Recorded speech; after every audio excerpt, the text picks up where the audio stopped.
And we are going to get started. I do know there are a couple people that will be a little late, a couple people that need to leave early. But we are so lucky that WHCI is recording this meeting. So we will start with the call to order. This is the virtual special education liaison and council committee meeting. So this is our liaison committee meeting.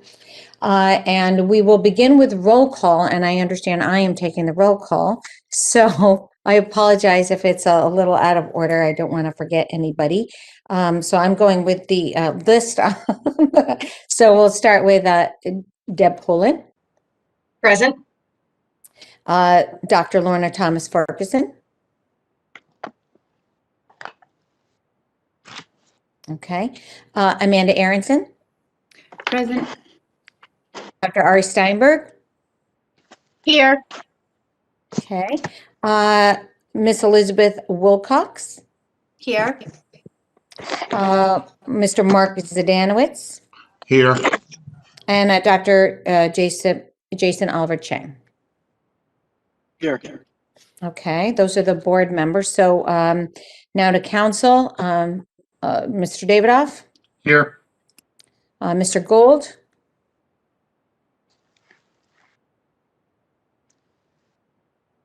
Okay, Ms. Kerrigan. All right. Here. I apologize. Here. Okay, thank you, Mr. Gold. Ms. Kerrigan. We're both here. Okay, terrific. Ms. Blanks is running a little late, but I'm going to ask Ms. Blanks, are you here yet? Okay, she did let me know she was going to be a few minutes late. Ms. Fay? Hi, Fay. Okay. Mr. Winograd? Here. Okay. Mr. Sweeney? Here. Thank you. And Mr. Williams? Here. Okay, great. All right. And Gerida Reinheimer is going to be taking notes. Our first agenda item is the meeting minutes. I know some of you were not there for the meeting, but it was April 22nd, 2020. Doesn't that seem a long time ago? So without objection, I will move that I don't really think we need to approve the minutes, but we're receiving those minutes.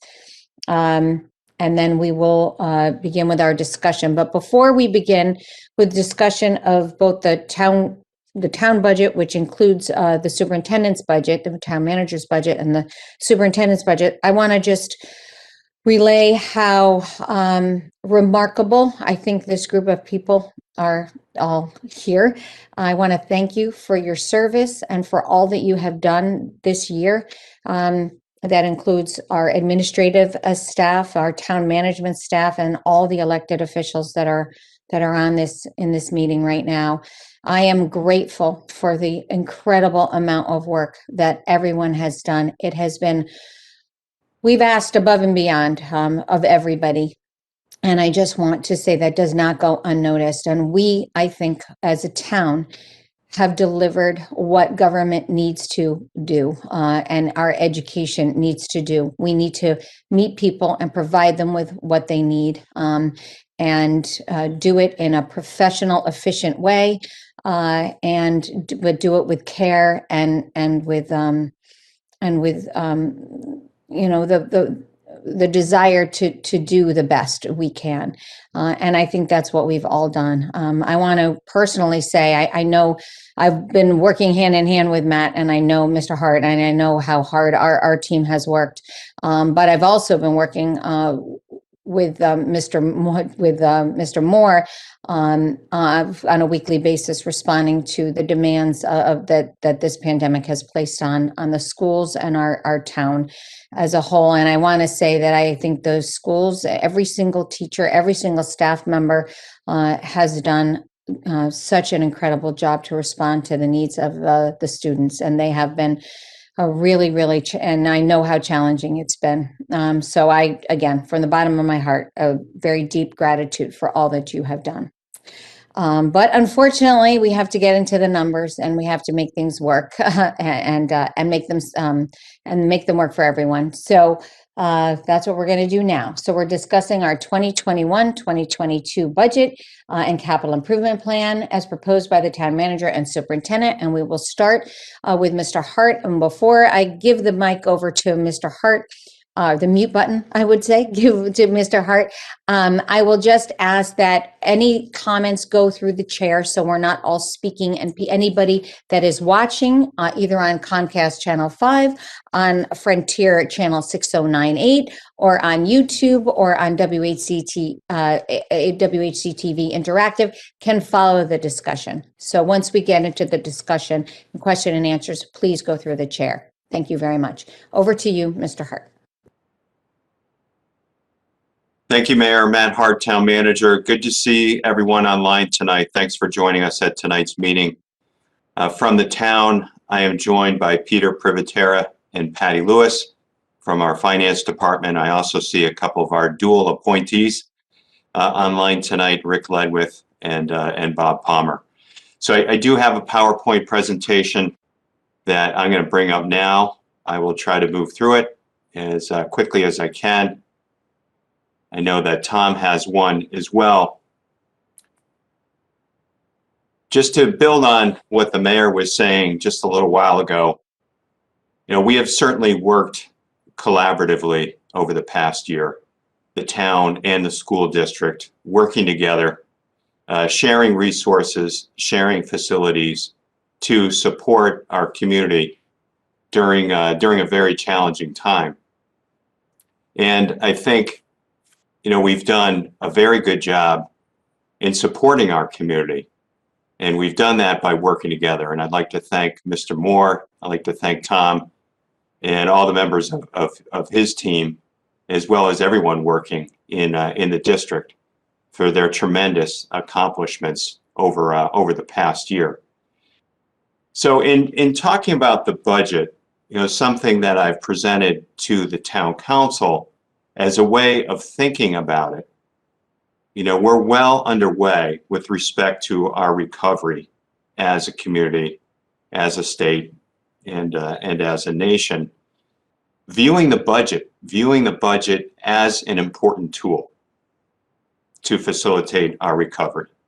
Here in West Hartford, I think we recognize this, that we're consistently recognized as one of the nation's premier communities, not just in the state, but in the entire country. And our services, our programs and services are an essential component to that. I apologize, I need to pause for a moment. I'm getting some instructions from Ms. Reinheimer. Can folks see my screen okay? Matt, we can, yes. Okay. All right. I'll keep going then. So I was talking about the budget as a tool for our recovery, and that our programs and services are so essential to our quality of life, and across the board, education, our school district, public health. We've certainly seen the importance, the work our health district has done over the past year.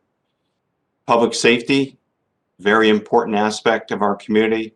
Public works and facilities, as well as what we call our community services, library, leisure, and social services.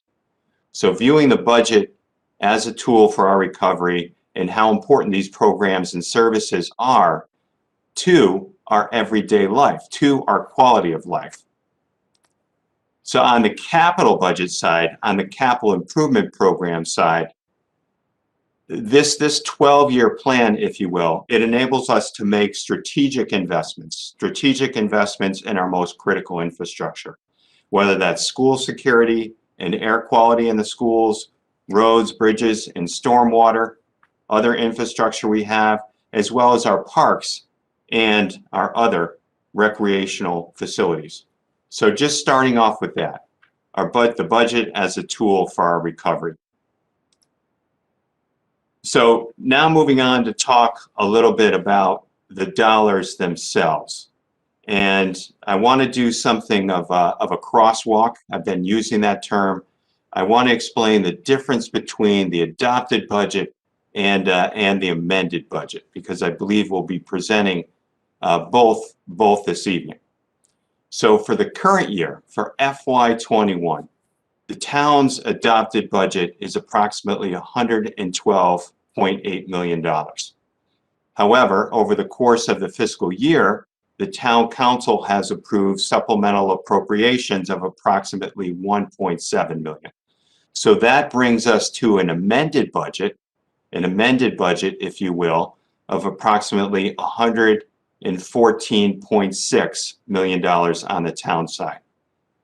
Now, looking at the school district, the Board of Ed adopted budget at approximately $170 million. The non-lapsing account that was adopted for this year at $2.3 million brings us to an amended budget for the district at approximately $172.4 million. So this distinction between adopted and amended is important. I wanted to touch on it, and I know that Mr. Moore will too in his presentation. So now let's take a look at the amended budget for the current year, which is FY21, versus the proposed budget for fiscal year 22. So when we look at it from this perspective on the town, just for the town component of the budget, what I have proposed for next fiscal year is a budget of approximately $116.2 million. That's an increase of a little under 1.6 million, or 1.38%. Looking at the school district, again, comparing the amended budget against the proposed budget for FY22. The superintendent has proposed a budget for next year of approximately $176.3 million. That's an increase overall of approximately 3.9 million. On a percentage increase, that's 2.28%. Again, comparing the amended budget versus the proposed budget. So now let's look at it. Another way. And this is a spreadsheet that we typically use, and this is the budget in total. The font may be a little bit small, but you'll see it in more detail in subsequent slides. So this is looking at the proposed budget for next year compared to the current year's adopted budget. The adopted budget, not the amended budget. The revenues are at the top half of the page. The expenditures are down below. So comparing adopted to adopted, the town budget would increase again by approximately 3.3 million, 2.95%. The board's budget, as the superintendent has proposed, an increase of approximately 6.2 million, 3.66%. Capital financing, we will actually see a decrease next year of about 1.2 million, a decrease of approximately or 6.87%. So this would give us a total increase on the expenditure side, again, adopted budget to the proposed budget of 2.79%. Here's another slide that captures it. Again, an overall increase for the general fund of 2.79%, 2.95% on the town side, 3.66% for education, and a decrease in capital financing of 6.87%. The mill rate that would be necessary to finance this budget, and our revenues are still somewhat in flux. I'll explain that in a couple of minutes. But the mill rate to finance this proposed budget would increase from 41.8, and recall, we held the mill rate flat for the current year. That was a significant accomplishment. But it would increase from 41.8 to 43.16, an increase of 1.36 mils on a percentage basis, 3.25%. Let's spend just a couple minutes talking about revenues. We're sticking with the general fund budget now. We'll talk about capital in a couple of minutes. So the general fund budget, the proposed general fund budget of approximately $308.6 million. As is true in the vast majority of towns and cities in Connecticut, property taxes would be the primary revenue source at 88%. The next most significant category is intergovernmental at 8%. The grand list, you're probably all familiar with that term. The grand list, that's the list of taxable property in town. So it did increase this past year, and the grand list date each and every year is October 1st, October 1st of each year. So the October 1, 21 grand list will form, the October 1, 2020 grand list will form the basis for our budget for next fiscal year, which will begin on July 1 of 2021. We did see grand list growth this past year of approximately $27.8 million, 0.44%.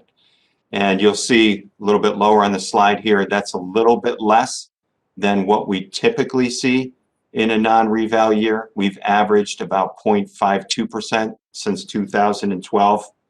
1% growth is really a very significant figure here in West Hartford because we have a sizable grand list of approximately $6.3 billion now. Moving on to talk about state aid. What we've included in the proposed budget for state aid, $25.38 million. That does include a proposal, an additional $668,000 in a new payment in lieu of taxes, otherwise referred to as pilot funding. We were, advised that it would be safe to include that sum, so the budget does include it. The operating budget does not include the approximately $2 million that the district will receive in ESSER 2 funds. Our understanding is that this will be a direct grant to the district, and this funding cannot be used to supplant regular spending, which is why we did not include it in the operating budget for next fiscal year. The budget, we did not include any new gaming revenues. You're probably following that conversation at the state level. We might see, let's say, $500,000 to $1 million from that. This budget does not include that. That was premature when we were putting this together. It's still somewhat uncertain, as you know. This graph captures state aid over the past several years. You can see how it's fluctuated over the past several years. But it is a very important revenue source for the town. Moving on, I wanted to touch on the uses, what we know now, anyhow, of the American Rescue Plan. This is a very exciting plan. It's going to benefit a variety of sectors across our economy, and there is a special component of the bill that will provide direct relief to local governments and school districts across the country. West Hartford, we're considered an entitlement community because we have a population of 50,000 or more people. So the money will be coming directly to us. It's not going to be passed through the state like the smaller towns will experience. And this is a sizable sum that we're expected to receive, almost $25 million on the municipal side and approximately $10.3 million on the education side.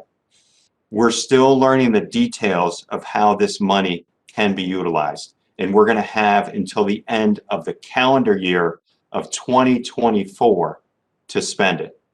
Here are some of the broad buckets. Number one, municipal governments can use it to respond to what's called the public health emergency, the pandemic. And this can include direct assistance to households, small businesses, and nonprofits. The second category, and we're still looking for detail on this, it can be used for premium pay for workers performing essential work, or providing grants to employers that have employees performing essential work. What does the law mean by premium pay? Does it include overtime? We don't know that yet. We're waiting on those details. The next major bucket is the funding can be used to fund municipal services that have been impacted by lost revenue, This is more prevalent for local governments in other parts of the country that rely on more volatile revenue sources. For example, many states, the municipalities rely very heavily on sales taxes, local sales taxes, county sales taxes. We don't have that here in Connecticut. We're very reliant on property taxes, which fortunately here in West Hartford have remained very stable. But where have we experienced lost revenue? We've experienced lost revenue in our parking fund. We've experienced lost revenue in our leisure services fund. Those areas where we charge a user fee. So we can use the funding to cover that lost revenue.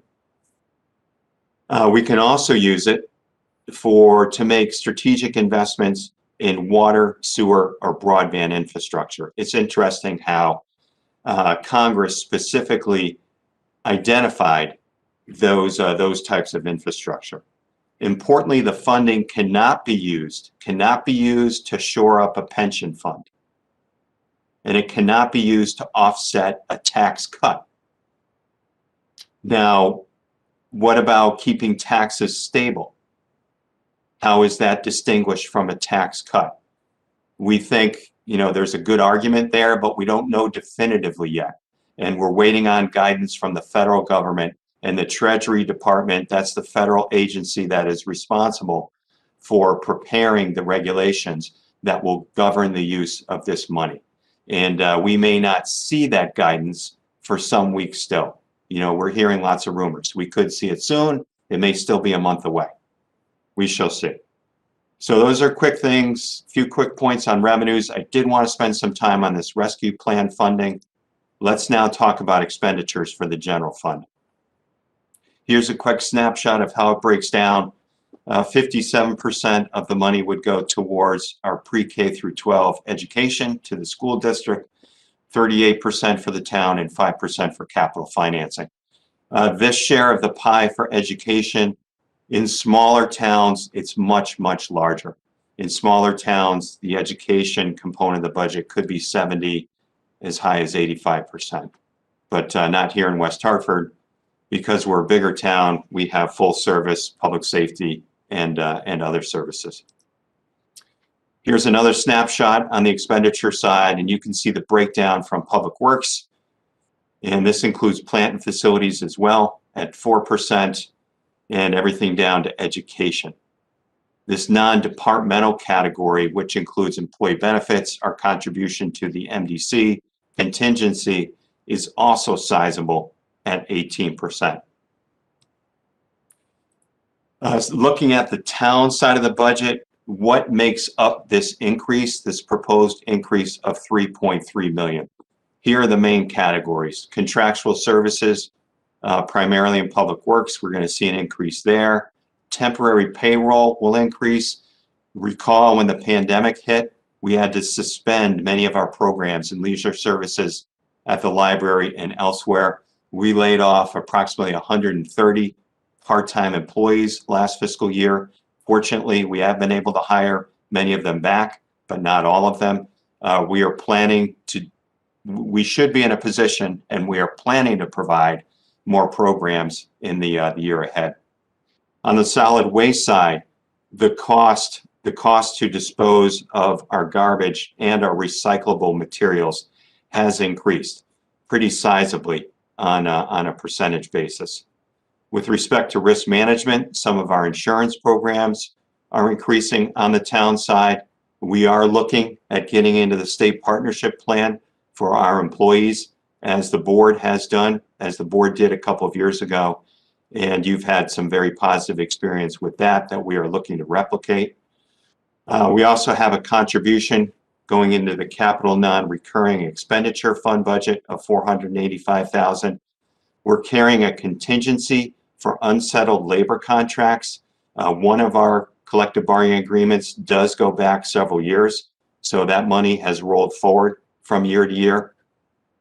And then last but certainly not least, we are looking at a contribution, an additional contribution to our pension fund for next year of approximately $1.1 million. The board probably is also aware of the fact that a couple months ago, the town council did approve an exciting plan to issue pension obligation bonds, which will significantly lower this pension liability in future years. But for FY22, we are going to need to pay this additional contribution. We do have some very important budget offsets. We held discretionary line items essentially flat, and they've been flat for a couple of years now. We've got approximately $1 million in unfunded, a savings of about $1 million in unfunded positions. Believe it or not, don't fall out of your chair, but our MDC payment will be going down next fiscal year, the first time in recent memory. So that will help us out. And we are looking to use what we call bond premium to offset our debt service liability. So those are all the things we did to try to lower the overall increase on the town side and mitigate against any tax increase. Moving on now to talk about the capital improvement program. In West Hartford, we adopt a 12-year plan. The first 2 years are really the ones we focus on the most because that's where the funding is secured in the resolutions approved by the town council. So in the first year of the plan, FY22, a capital fund budget of approximately $27.6 million, and the following year of approximately $30.2 million. The primary revenue source for our capital fund each and every year is long-term debt. That's why that AAA bond rating is so important to us. The capital non-recurring expenditure fund is a much smaller bucket. Grants can be very significant from year to year. And then we have this other category. On the expenditure side, on the lower portion of the page, you can see how it breaks down. The bulk of the money in the first 2 years would go towards transportation and related infrastructure, our roads, bridges, etc. That is, as well as stormwater, which is an emerging need. And that is typical in recent years where the bulk of the funding goes there. And then education, the next larger category, parks and rec, town buildings, and then some of our smaller categories. Touching on some of the major projects just for the first 2 years of the plan, the replacement of the Fern Street Bridge, which dates back to the early 20th century, almost 100 years old. Bridge has served us well. Street resurfacing, something we do each and every year. Stormwater management, that's becoming, it's a need that we're aware of. We've got some older dated infrastructure. The council's been focused on it. This is going to be a long-term investment we're going to need to make over many, many years. On the education side, the exterior school building improvements, interior building improvements, and the elementary school air quality project. I do want to point out that at my level, and this generally was in an effort to mitigate the tax increase, I did adjust the superintendent's proposal. So recall, when this project was first introduced last year, it was over 20 years. I believe the superintendent and the board recommended bringing it down to 10 years. I have proposed 15 years as something of a compromise. So it's in the proposed capital improvement program at a 15-year schedule. I did want to point that out, and I made the council aware of that. On the town building improvement side, we've got our dated animal shelter we're looking to replace, and we do have an indoor police shooting range, which is a very valuable asset, pretty unique in our region, that needs to be updated as well. It's decades old. Looking at the 12-year plan, much larger, approximately $331 million. Again, municipal bonds would make up the most significant funding source. On the expenditure side, Most of the money, again, would be going to transportation and infrastructure, including stormwater, at approximately $140.5 million. Education projects would be the next largest category at approximately $119.5 million over the 12-year plan. Touching quickly on the capital non-recurring expenditure fund budget. What do we use that for? We use that for smaller projects with a shorter lifespan that really don't qualify for the use of municipal debt. Now, in recent years, we have not made a direct general fund contribution to CNRE. We have relied on budgetary savings. We have relied on budget surplus to fund those projects because we really had to squeeze in order to not have a tax increase for the current year. We really don't think we're going to see that surplus this year. We're very confident in that. It's not going to be at a level that's adequate to fund CNRE. So we have recommended a very lean general fund contribution of $485,000. All that would fund our body cameras for the police. That's very important under the recently passed police accountability bill. It's something the council has been discussing and is focused on, as well as some fire and rescue equipment at $85,000. So there's nothing additional in here for the district or any other municipal departments.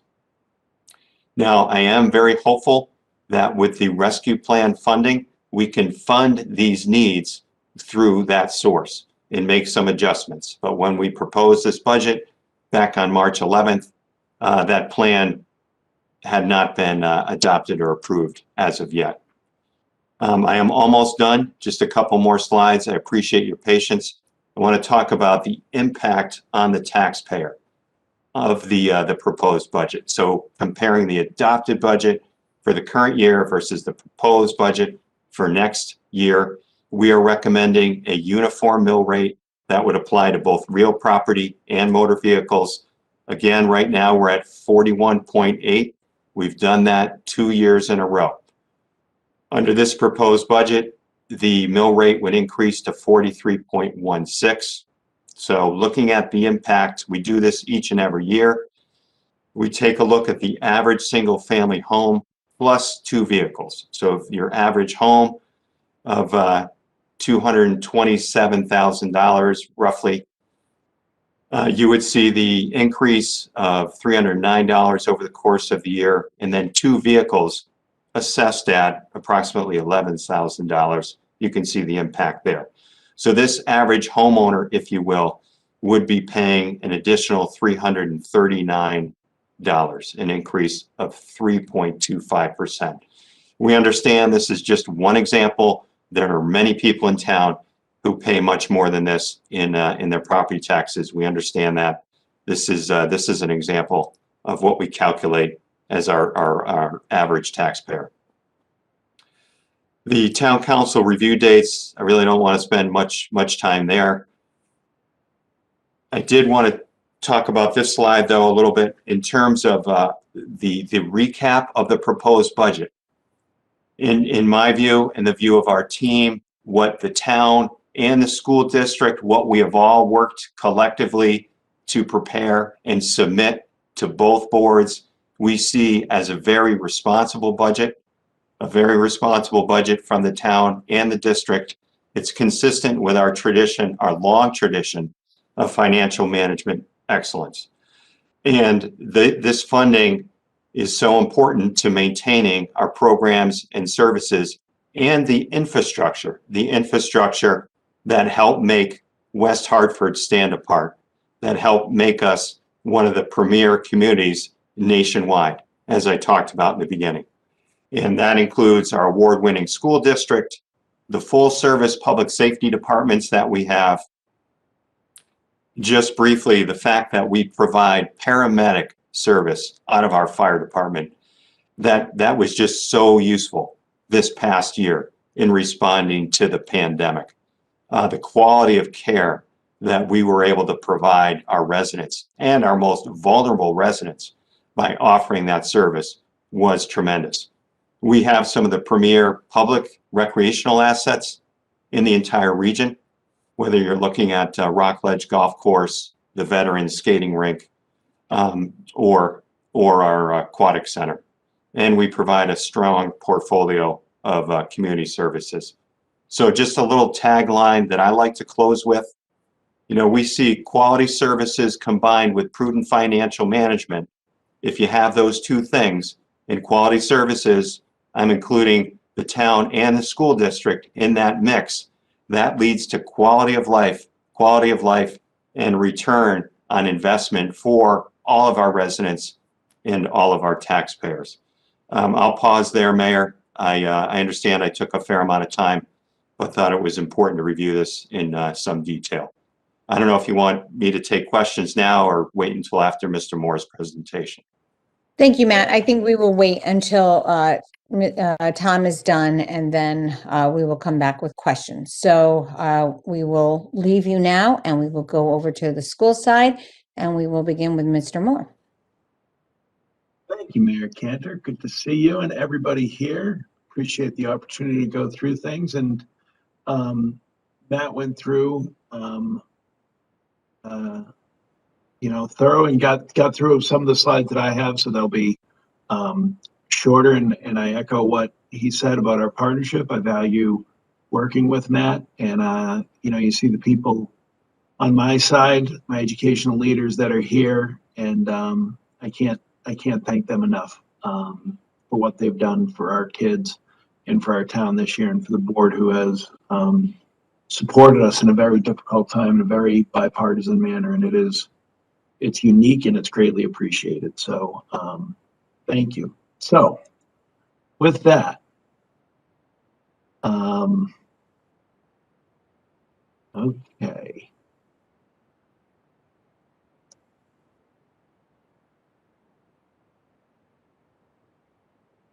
Can you see what I'm sharing? Yes, we can. Thank you. Okay, very good. All right, and I just, okay, so pretty quickly, the notes, who we are in West Hartford, as you know, and I don't want to go through this, these are basically a lot of the individual slides, but I think people don't realize what West Hartford is oftentimes, who makes up our student body, and what we're talking about here, because everything in this budget is about kids. Everything we've done this past year is about kids. Our spending has gone to three things: feed the kids, teach the kids, and get the kids to school. That's been our focus continuously. I guess a fourth thing would be get them a computer and internet access if they don't have it. Some of the unique things here, and I think, you see news stories and otherwise that don't really understand how diverse West Hartford's student body is, showing the shifting diversity in West Hartford. And sometimes that because people use 2010 census results. And if you look at 43% of our student body is minority students, and I only use minority as a term because it's what the state uses. 27% of first students free and reduced lunch. All these details I'm going to go through, but the last point I think is important. West Hartford is one of the 10 largest districts in the state of Connecticut. We educate almost 2%, just short of 2% of all the public school students in Connecticut, yet we only receive about 1% of the education cost sharing grant funding. And as we saw in the governor's proposal, which I've written about and talked about, West Hartford was held flat as opposed to a $280,000 increase. That $280,000, from what I hear talking to our representatives, they believe that will be in a final budget. I'm hopeful, I'm optimistic. Obviously, that money doesn't come to the schools, that goes to the town. So, enrollment trend by race. Who are our kids? And this is something I feel really passionate about as we look at this, because some people make a mistake of who's leaving instead of focusing on who's coming. And how has this shift enriched our town? And over time, you look at these trends, and it's really this kind of fascinating development of a community that has shifted dramatically from when I started in West Hartford, which was sometime before 2000. But after being here in our schools for more than a quarter century, I've seen this shift in real life terms and seen how it has enriched our community and our kids and how they're better off for it. And how many of us, like myself, moved here with our young families, not so young anymore, to make sure that they got the opportunity to go to our schools and have that diverse experience. It's important we talk about percentage of eligibility for free and reduced lunch meals, however. This is something that tells us something about our community that people don't understand. And this is why our education funding is so important. And this is why it was such a struggle, and why my first focus before getting our schools up and running when we had to close because of the pandemic wasn't about getting computers out, it was getting food out. And one of the things I'm most proud of is we waited 0 days for that. There were no missed meals for our kids. You see this shift just over the past 5 years. More than 1 in 4 of our students are eligible for free and reduced lunch meals in West Hartford. That's more than 1 in 4 of the kids that sit in our schools every day depend on us for feeding them meals, lunches, and breakfasts. What does that mean, though? Because we use this term free and reduced lunch as this kind of catch-all. For a family of 4, it means a yearly income of $34,000 for that family. So $34,000 to live on in West Hartford. 1 in 4 of our kids meet that threshold. More than 1 in 4 of our kids. Our kids come from a variety of language backgrounds. And this is, you want to talk about, if you want to study demographics and go into like this, who we are, which is so important for us to understand who we are, these trends tell us so many stories. You look at the rise in Spanish speakers over the past 20 years, but even over the past 5 years. But then you look at things like, you can see migration patterns, Portuguese speakers, chiefly from Brazil, coming in over the past 5 years that didn't exist before. We saw this large increase in Mandarin over time that stabilized, as has Vietnamese. But look at Arabic. That is going from, a very small amount of Arabic speakers to now over 100 kids. We know about the Nepali movement into town and how they've developed their own community. We saw Russian, and we see that kind of fall over time from the fall of the Soviet Union as we had people leaving Russia, and we've seen that diminished over time. Then you look at all other languages and what's happened, so that we have over 74 different home languages spoken in our schools by our kids. And that's some intensive assistance that's needed for those kids to make sure they can get up to speed. Enrollment by educational need or special education, and then English language learners. So our special ed population continues to grow. We're now, you look at the numbers over the past 5 years, I can tell you that all staffing increases in West Hartford Public Schools. I presented this in depth to the board. I won't go into it here. All staffing increases are from special ed increases. This is something to be immensely proud of. And this is something I want us to think about this as we talk about budget. Budgets talk about our priorities. Nelson Mandela said there can be no keener revelation of a society's soul than the way it treats its children. No keener revelation of our soul. These are the students with the most needs. West Hartford is a destination district for those families. And I've had people question that, and gosh, I don't think there's anything I'm prouder of.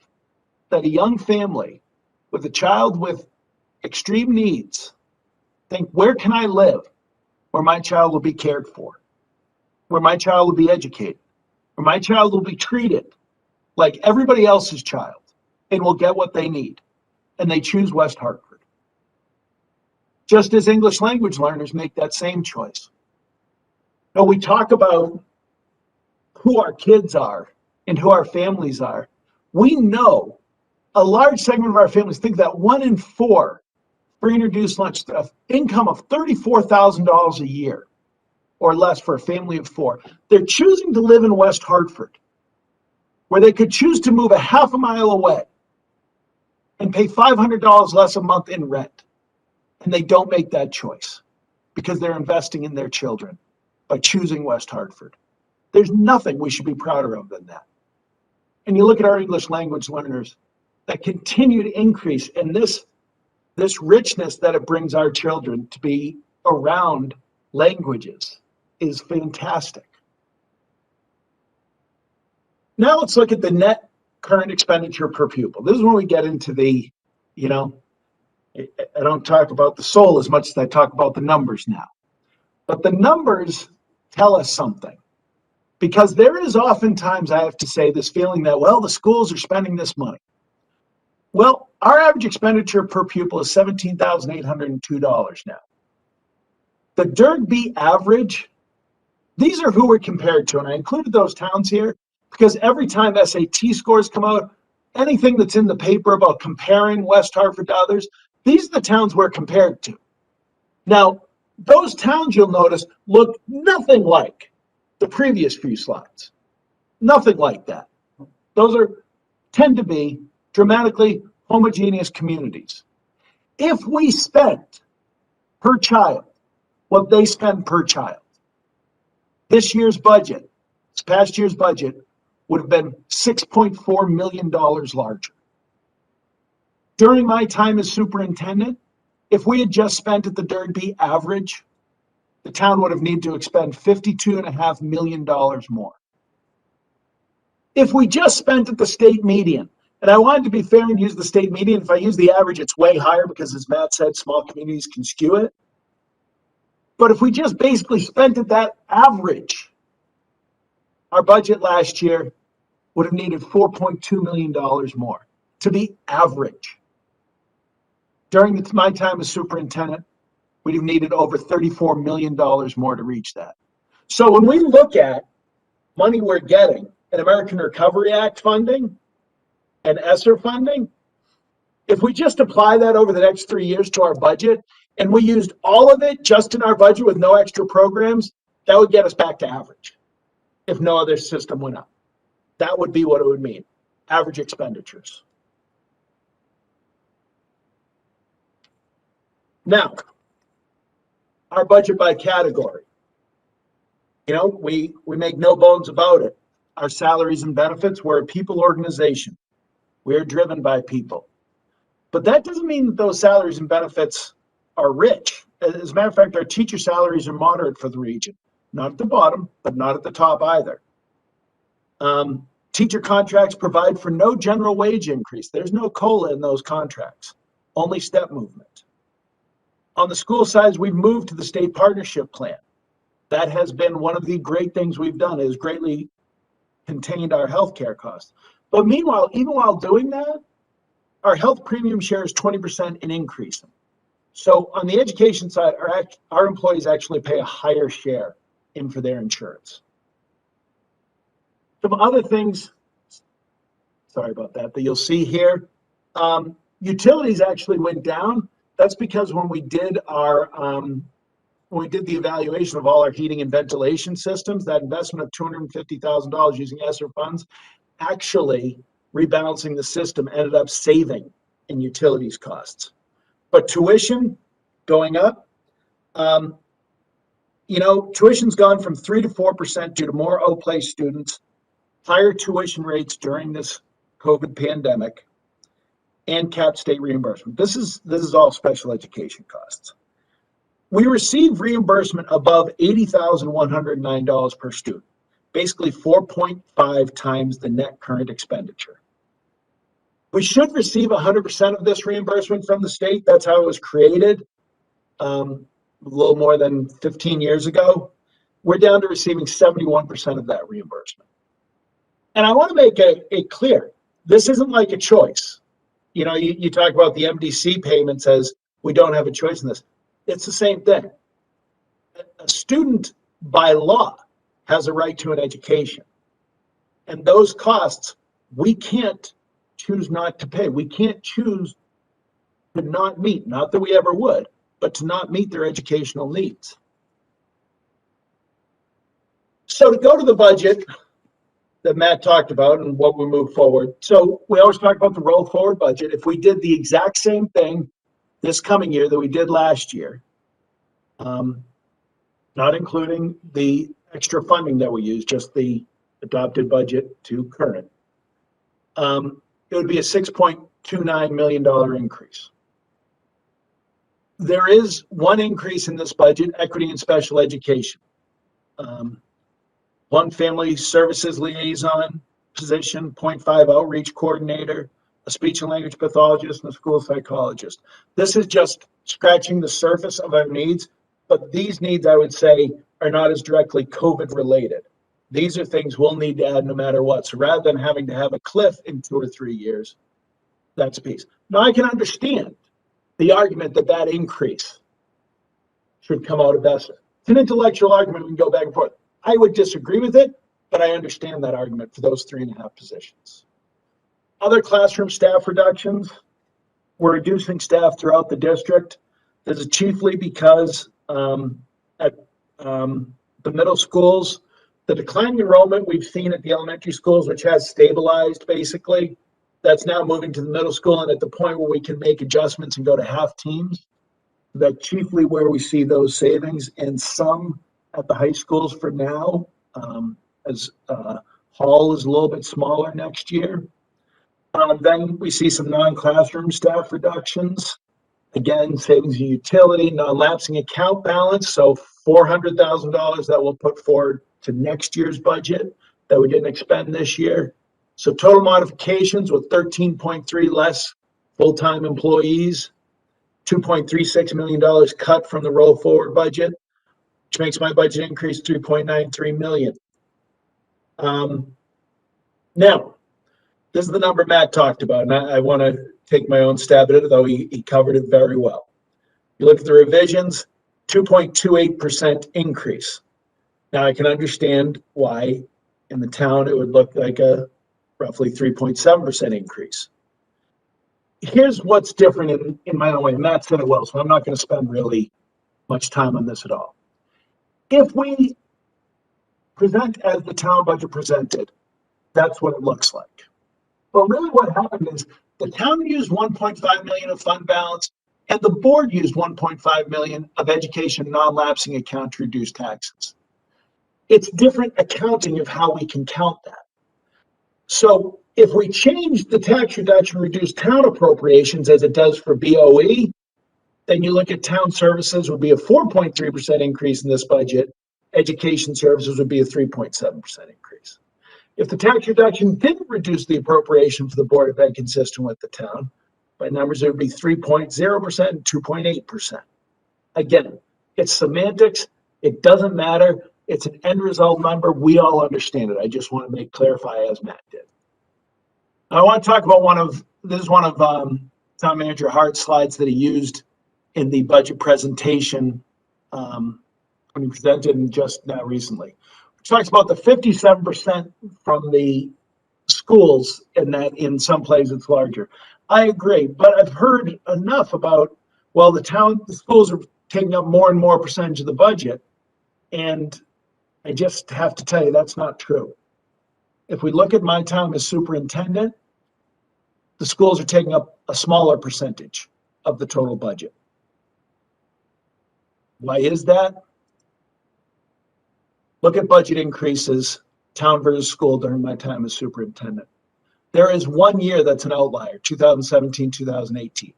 That was state funding. We remember that battle, and the mayor and I don't want to go back to those times when we had to testify repeatedly at the state and meet with various people. But you look at it overall, including, and I even include this year the proposed as the town kept it with 3.7%.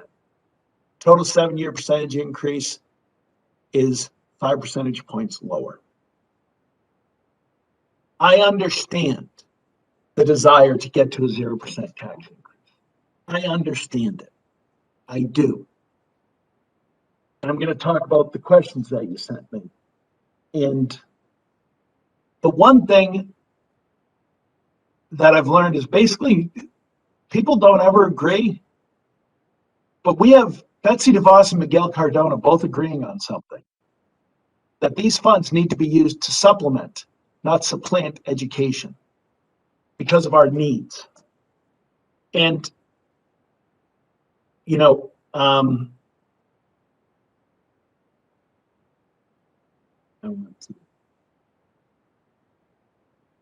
Karen, that's the end of that. I want to talk about one other thing quickly before I end, and that's, you know, some of the questions. Now, you know, I guess we can start with the questions that were sent to me, but I want to speak in general terms about why. Why are these funds needed? So 5 questions were sent to me via Matt, and I'll answer those now that came from town councilors. So first question, can you tell us about the status of any outstanding FEMA or CRF reimbursement requests and how the receipt of those monies could positively impact the operating budget for fiscal year 21 or 22? We received 1.2 million in CRF funds that have been fully expended this year on PPE, desk shield, plexiglass, cleaning, certified nursing assistants that we had to have in all of our schools, and HVAC assessment, programming, and balancing. We've been informed by the town that it's unlikely we'll receive any further FEMA reimbursement at this time. Second question was, can you tell us about the status of ESSER, the American Rescue Plan, and any other grants and how those funds could positively impact the operating budget for fiscal year 21 or 22? The ESSER 1 funds are fully allocated to cover 14 additional instructional staff salaries to meet the needs of our remote learning that we had to engage in this year. We're in the process of submitting our application for ESSER 2 Learning Acceleration and Recovery, ESSER 2 funds, which focus on 4 priorities outlined by the state that these have to meet. And we have to apply. This isn't a block grant. You know, Matt talked about the American Rescue Plan going through the state to the town. Ours is based on Title I spending. We actually have to apply for the state to the State Department of Education for this, and we have to delineate how those funds are being used. They basically figure 4 buckets. Academic supports, learning loss, learning acceleration, and recovery is bucket 1. Family and community connections is bucket 2. School safety and social emotional well-being of the whole student and of school staff is number 3. And remote learning staff development of the digital divide is number 4. We've not yet received grant notifications for ESSER 3 funds. When awarded, we'll utilize these funds to address learning loss needs arising from the pandemic with an emphasis on a safe return to in-person instruction and the continuity of services as delineated in the grant. Next question, please tell us what, if any, of the portion of the 2.3 million year-end transfer of fiscal year 20 will be used in 2021 and offset 22, and indicate if there's any surplus planned for this year. 1.9 million of the 19 to 20 year-end transfer to the education non-lapsing account will be used in 2021. The balance of 400,000 is used in the superintendent's recommended budget. However, we don't anticipate a surplus at this point. We have significant costs still continuing across nutrition services and basically just incredible spending costs. Number 4, please identify any proposed drawdown of reserves, health insurance, planned or proposed. There's no planned drawdown of reserves in the recommended budget. However, any transfer to the OPEB trust required by the OPEB valuation report for 21 to 22 will be made from their retiree health reserve. Accumulated surplus in the utility services fund is amortized over a 2-year period consistent with historical practice. Here's what I'm going to tell you about reserves. It's a fundamental question about accounting and how we want to pay for future costs. These reserves don't just sit there. I will tell you directly. My inclination is always, and I say to Liz all the time, and she can tell you, I want to spend it because I have things kids need. And her response to me is we can't because we have fiscal obligations that we have to meet. Every year that I've been superintendent, whether it was Chip or Liz in that seat, I said, I want to spend all our reserves because I know what the problems are now. My accounting expert tells me why I can't do that. So I refer those questions to her. Lastly, in this question, I've got to say, it threw me off because we understand the number of teachers. We understand that a number of teachers retired in fiscal year 21. Is it safe to assume the district was able to adjust its fiscal year 22 budget to reflect lower salary projections? So this is just standard practice, but I've got to tell you something, and this is kind of the danger of we assume we have less retirements than than we have had before, than we've projected before. We don't have the large numbers of retirements that people talk about. And in fact, when we talk about how we budget for it, there's a difference between the school and the town. On the school side, we budget for unused sick time at retirement. So any payout that's coming, that's already in our budget. That's not included in the town budget. So that's a pretty significant difference, just philosophically. But the one question not asked, and like I've said, I know your hearts, I know you're good people, and I know that you have to think about how to pay for things.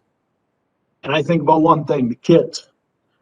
But I've learned from Rosanna this year, and we've used one greeting.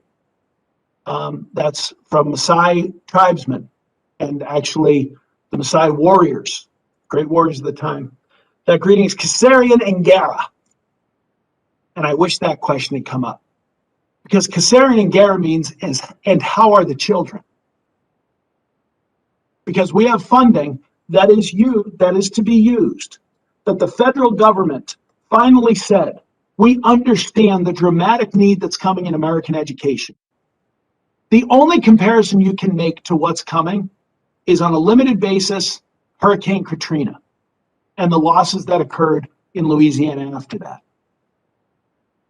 Some people will talk about ARA funds in 2009. That's completely separate. ARA funds existed because of an economic collapse and were supposed to be used to prop up spending. That is completely different than how this is intended. Everything I get from discussion with Chris Murphy, John Hickenlooper from Colorado, just got a letter today from John Larson. Everything is about, we know your kids have needs. So when asked the question, and how are the children, I'm going to give you a little bit of something to think about just how extreme our needs are right now. Because I've got to be honest with you. I'm tired. It's been a long year. Our kids have extreme needs. Our families have extreme needs. That if we're not there for them, and the schools aren't there for them, they will suffer. We've seen intense suffering. Over 200 kids didn't show up at school this year. We can't find them. They're part of the American dropout system that we've seen happen in urban areas. And when I say we can't find them, we didn't just call, we've knocked on every door to try to get to these kids. We've tried to follow up. We don't know where they are. We use benchmark assessments through the year. I know some people are like, don't test kids this year. Well, if we don't test them, we have no knowledge of where they are compared to previous years.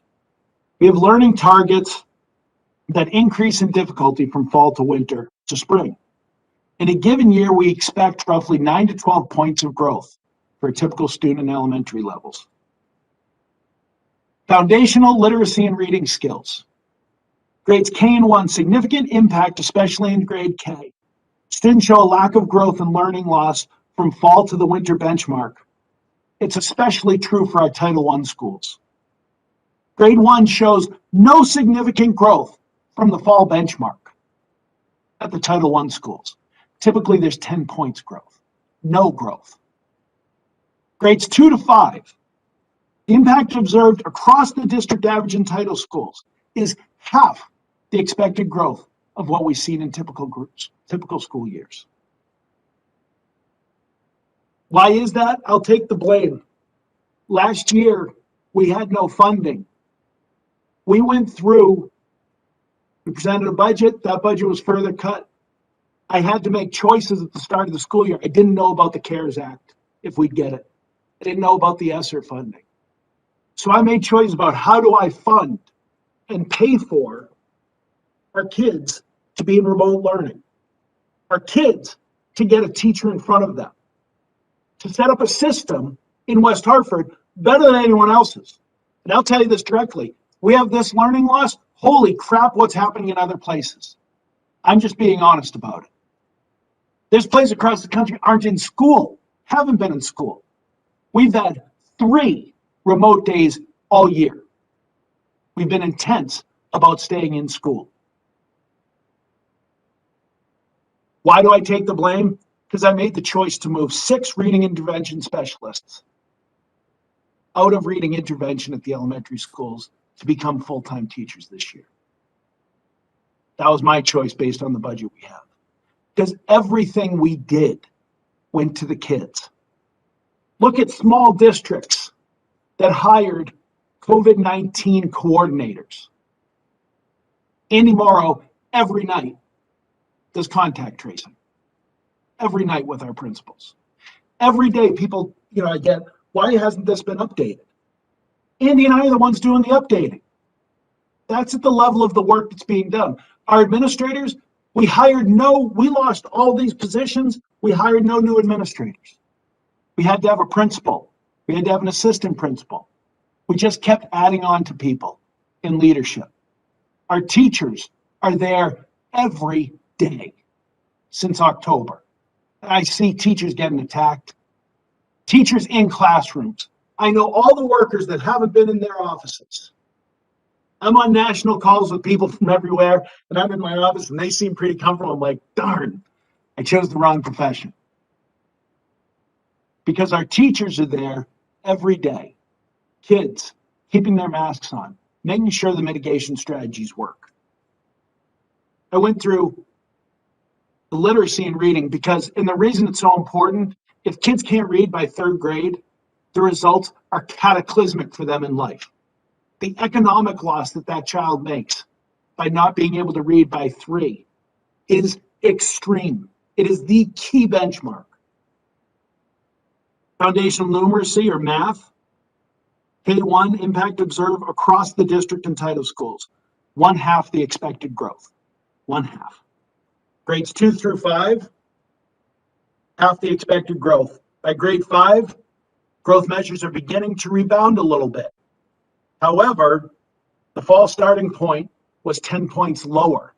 So the growth has happened, but the fall starting point, because of the end of last year, was so much lower from previous trends. This is because spring closing, sequential nature of math instruction. Middle school and high school, I'll talk about high school especially. Core subjects. Last year, at the end of the first semester, we had 182 kids that had failed a course at the high school, one of their core subjects. This year it was 280 kids. It's 100 more kids. People want there to be remote learning again next year. We can't afford it. But not only can we not afford it financially, we can't let our kids not be in school with their classmates. The kids that we brought back before we came back full, that was because it wasn't parents saying we need that kid back. It was based on this data, us reaching out and saying your child needs to be in school every day. Now those kids need summer programs. Now those kids need after-school programs. Now those kids need emotional help. You talk about school resistance, we have over 50 kids every year with significant school hesitation, school resistance. Special ed diagnosis area. What's that going to be like now? We have kids that have been told all year long, you could die from this, be careful, be careful. And now they're going to come to school. Meanwhile, we're at the height of awareness of social justice and equity issues that our kids face. And they come to school to talk about it. And our teachers are working hard on our anti-racism curriculum.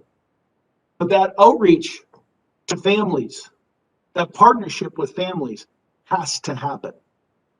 So everything I proposed in that budget that I just went through, none of that was the extra stuff. That's all the regular stuff. We have ESSER funds coming in for the next 3 years. I can promise you, at the end of that time, I'm not going to say, boy, we had extra money. It was money that our kids need. I understand the fear of a tax increase. But instead of, and tell me how of our children, we can't ask and tell me and how is our wallet. For $6 a week for the average person in West Hartford. And I know you don't hear from parents a lot. But if I go through and tell parents all the things we're going to be missing, I guarantee we'd hear from them. Because no parent has ever called me this year and said, we want less. And trust me, I get calls and emails from parents every day. So I understand the struggle that you face and that you allocate funds. And trust me, I wish I was in New York or Ohio and that I got to propose a budget and then I got to raise the funds for it and that the taxes for schools were separate. I wish it was because I believe I could sell it. Because I know what the citizens of West Hartford stand for. They're proud of our schools. You're all proud of our schools. I know that. And this is what we need because our kids need it. It's not a want. I don't want this money. I need this money. So that's that. Happy to answer more questions. Thank you, Tom. All right. So we will, I think we want to open it up to questions. And I know Liam needed to, oh, maybe he's already gone. He had a 7 o'clock. He said he would pop back if he can. And I know he had a question. So I also want to make sure that if there are questions for Matt, that you are free to ask those questions. I think I can see all your tiles, except I can't see Beth Kerrigan. She's not on. So if you have questions, I would please raise your hand or text me, and my cell phone, if I miss you, is 860-416-9611. And I will leave that open for you to text me, and I am getting texts. So, all right. So Tom, I had a quick question on the nutrition services. You had mentioned that you had a deficit in nutrition services. Could you tell us how much that was and for this year? And do you expect that will be, how will that, and is there a projected deficit going forward, I guess, and how is that handled? Yeah, thanks, Sherry. It's right now we're sitting at about $750,000, and Liz can correct me. We've used both money that we held over the money, and we've used ESSER 2 funding, and we can use further ESSER funding if we need to continue that. That's an allocation. That's okay. Although the American Recovery Act funds is supposed to go forward, so it'd have to be ESSER 2. But yeah, that's something that has been a source that we're planning on using any holdover in funds from last year and some of the ESSER 2 funds for that. Okay. And the 10 million point through 10.3, and this is kind of tied to Lamb's question. We had similar questions, so we might have to go back to him. But do you see some, obviously there's after school needs and there's summer school needs, and that's a priority for this summer and next summer. Do you expect that there's joint things that the town can do with our recreational services and our leisure services to help with socialization, fitness, wellness, all of those kinds of things? It's a great question. I'm glad Liam asked that. That goes to Chris Murphy's goals.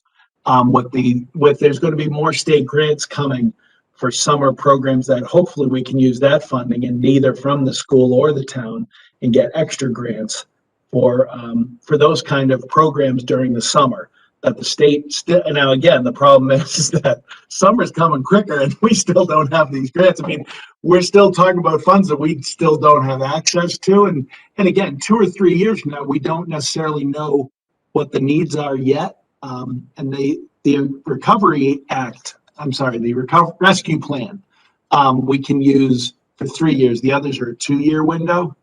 But that is certainly something that we can look at and partner with. And those are the things, that's the kind of thing that's in that social emotional piece that we need to be supporting our kids. So certainly those partnerships with leisure services will be very important both now and going forward. Because it's not, you're exactly right. It's not just about summer school. It's about resocialization of people that haven't been out, haven't been with other kids. And how does that happen? If that happens from play, that's a great start. Right. So the funding that you mentioned that for summer school, that is that sitting with the state now? And Yeah, we've gotten none of those. Yeah, so there's a special carve out of the rescue plan bill that was given to states directly for summer planning. That summer planning will be open to grants at some point. It just hasn't been made open to grants yet.